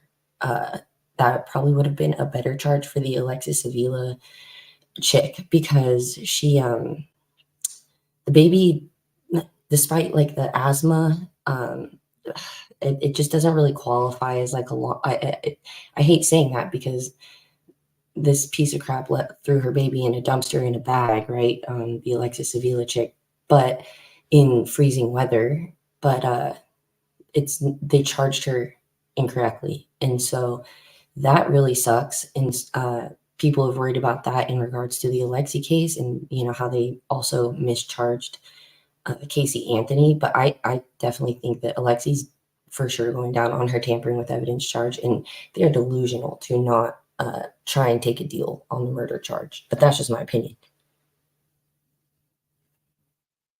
Yes, I agree, Kathy. I'm glad they're not taking a deal because I want to. There's so much I want to see in the trial, but mainly Rosa and Devin on the stand. They're my 2 favorites. And then my money is on Devin's mom to crack. I don't know why, but when I watch the police footage of them in the waiting room, she just looks scared out of her mind. She looks scared of the police. She looks scared of Rosa. She looks scared of the situation. And she seems to be like, Rosa seems like the firecracker and she seems like the submissive one. So I'm really also interested in seeing if Devin's mom will crack because they all suspected it, I'm sure, at some point, but were afraid to say something. And so, or if they did, Alexi denied it to them. And I think that she will be the one that if you pressed her, you can get her to break on the stand. I think that Alexis chick thought that no one would find the baby, that like, as messed up as it sounds, I think she thought that she'd throw the baby in there, more trash would get thrown in there, and no one would find the baby. And I mean, video cameras are everywhere these days. Maybe where I live, it's more prevalent, but you drive up and down my street, everyone has some form of like a Ring camera or something like that. And maybe not New Mexico as much, and there's a lot of more rural areas, but I don't think she expected the cameras. And if you've ever seen the interview with the man's, I believe it's a furniture store, like a used furniture store, whose camera it was, it's really heartwarming because he says he put up the cameras not to protect his business, but the person told him, well, it's for the community, so it's a good thing to have. And he had just put those cameras up very recently, and they may have not ever found out who it was if it weren't for those cameras. And so it's just a really heartwarming thing. The stepdad is not on the witness list as far as I can tell. I've tried to look at everyone on the witness lists. He's the only one who seemed distraught and like actually confused, which makes sense because no shade against dads, but they are not paying attention to their teen daughter's body changes and what they're wearing and if they're deceiving them about a pregnancy. You know, dads are just being dads. And so he would be the easiest one to deceive, in my opinion, you know, and not that he's aloof or like a bad dad or anything, but dads just seem like they're not looking. And if you are gaining weight, your dad is like the last person to judge you for that. So I feel like, yeah, he would be really interesting to see on the stand because he probably was the one who had no idea. Yeah, Rosa is in charge. She wears the pants completely. I've wanted to hear the phone call when, you know, when Rosa leaves and at the hospital room and then she's not allowed back in. She was like, I'm going to call my husband. She obviously calls the husband and then Devin and his mom. And they show up as well. They weren't with them at the time when they got there. And so I am so curious what those conversations were. So maybe they should call the dad because I want to know how Rosa put this on the phone to the dad. This, you know, like, what did she say was happening? Alexi put a baby in the trash. Like, what did she say to him to get them to come? Or was she just like, you need to come down here now? You know?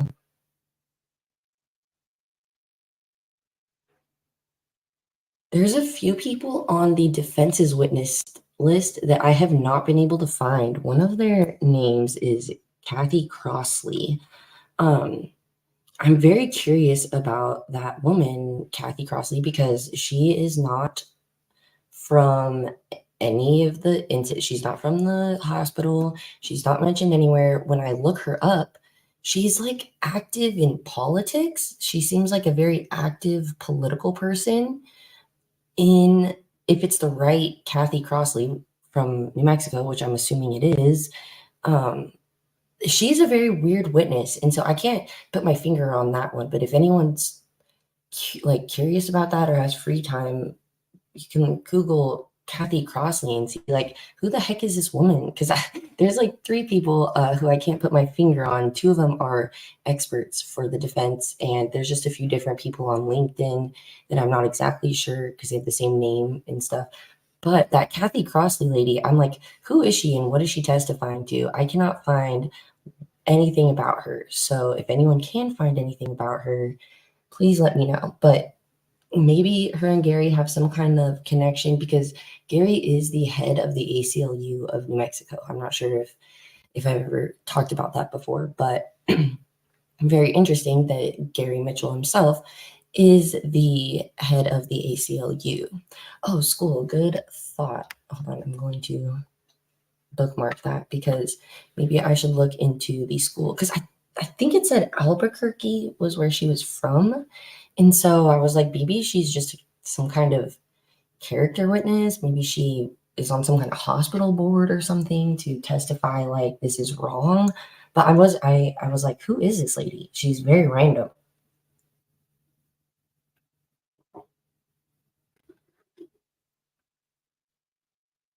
Now, the one thing I go back and forth is if Rosa really knew and was helping keep Alexi's secret, or if Alexi was able to deceive everyone around her, right? I go back and forth because I can't read Rosa's statements the night of when she says, I believe it's in the hospital waiting room, and she goes, I had no idea she was pregnant. I had no clue. I've been buying her pads this whole time. I still go back and forth. Like, was she alibying herself right then, or was she really in denial? And that's why I'm so curious. I really hope it's live streamed, their trials, like I was asking earlier. And I know Alexis's was and everything. As long as the this Judge Shula Gray is cool, because I guess that it's all up to her. Both sides can ask for it to be one way or another, but it's the judge's decision. And so hopefully Court TV and Law and Crime send their people and have them fight to get this live streamed. But if not, I will figure out a way to make sure we get information from there, even if I have to go to New Mexico, even if I'm a little afraid, because I've obviously made some enemies as far as the Trevisos. If I had to go there to cover the case, I would imagine walking out of the courthouse and just like getting hit with a rock or something and turning around and there's Rosa. I'm just kidding. Don't sue me, you guys. I'm not saying that Rosa would do anything seriously. It's just jokes. But anyways, maybe we can shut this down. And I'm glad that my internet kept up. My internet hates me. So this was awesome. I've never live streamed anything. And so I'm glad that I didn't get any complaints of anyone saying that it was frozen or anything, even though it paused a couple times for me. And so, no, I agree. I think they should allow cameras in courtrooms. It's way too hard to get transcripts, which I am attempting to get some transcripts from Gary Mitchell's previous cases, just to go over them, and maybe we can read through them and see how he acts in court, look at his objections, look at how he talks and what he says. And so it's too hard for the general public to access these things. And then they're right. Everyone has a right to a public trial, right? And so that has changed in this 21st century. Not everyone can go and see a trial, but everyone can see the trial via the internet. And it brings money into the state, when people are having to, what's it called? Oh, Bon Quick. She's one of my favorites. Oh my goodness. When news media have to come and basically bunker down in a city for 6 weeks for a trial, and that it brings revenue in, and so I think it would be good because New Mexico needs some revenue anyway. So that's just me getting arguments ready for the judge to let this be live streamed. But anyways, yes, I will get going here. I was like, okay, I'll have until about noon to do this, and then I got to start getting things done. So this was perfect timing because I'm here on the West Coast, and so it's 11:37 for me. But I do seriously appreciate everyone being here and hanging out, even though this isn't directly Alexi related. It's pretty close with their defense and the family relation here. It's just so crazy to me to see denial like this. I'm not used to denial as much in cases like this, but it's seeming to be a new trend of people just thinking they can just be like, no, this didn't happen, and thinking they can get away with it.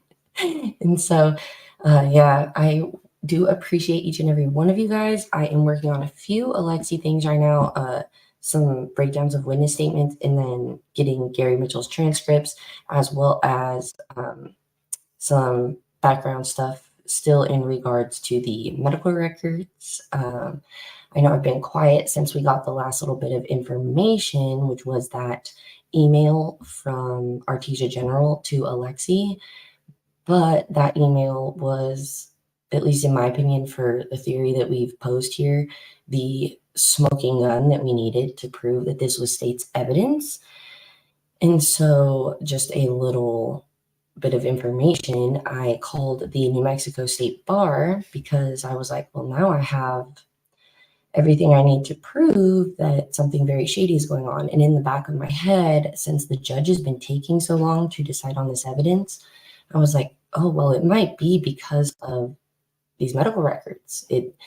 We're approaching 2 months here in just a couple of days that the judge will have had both of the findings of fact. And so it's not that intricate of legal questions as we've seen here. We went through them. So it's not extremely intricate, but she's taken forever. So when it comes to that, I called the state bar because I was like, hey, who would I call if I think I have evidence of witness tampering or evidence tampering in a case? And they were like, oh yeah, you definitely need to call the New Mexico State Supreme Court, the Supreme Court of New Mexico. So that is my next goal and what I will be working on this afternoon, because that is the next step, because they will be able to get this information to the judge, and then I'm not inserting myself in anything legally. You don't want to call the state about the state's, the district attorneys. You don't want to call Gary Mitchell, you don't want to call the judge herself. And so, you definitely need to get this information to the right people. But I do think we've been vindicated in our theory. And so I will let you guys know what happens when I file this or I bring it to the Supreme Court, because I plan to do it this afternoon and see what they want to do about it, because the evidence is pretty overwhelming at this point. And even if we don't have a direct tie to Rosa herself, we now know that the leak came directly from the Trevisos at one point, that state's evidence was shared to someone else and then given to a TikToker. And that's a really big deal. And so I will let you guys know what happens. What happens with that once it is done. But please have a good weekend. Thank you for being here. And we will maybe talk about the verdict when it comes out. Have a good night, you guys. Thank you. Bye.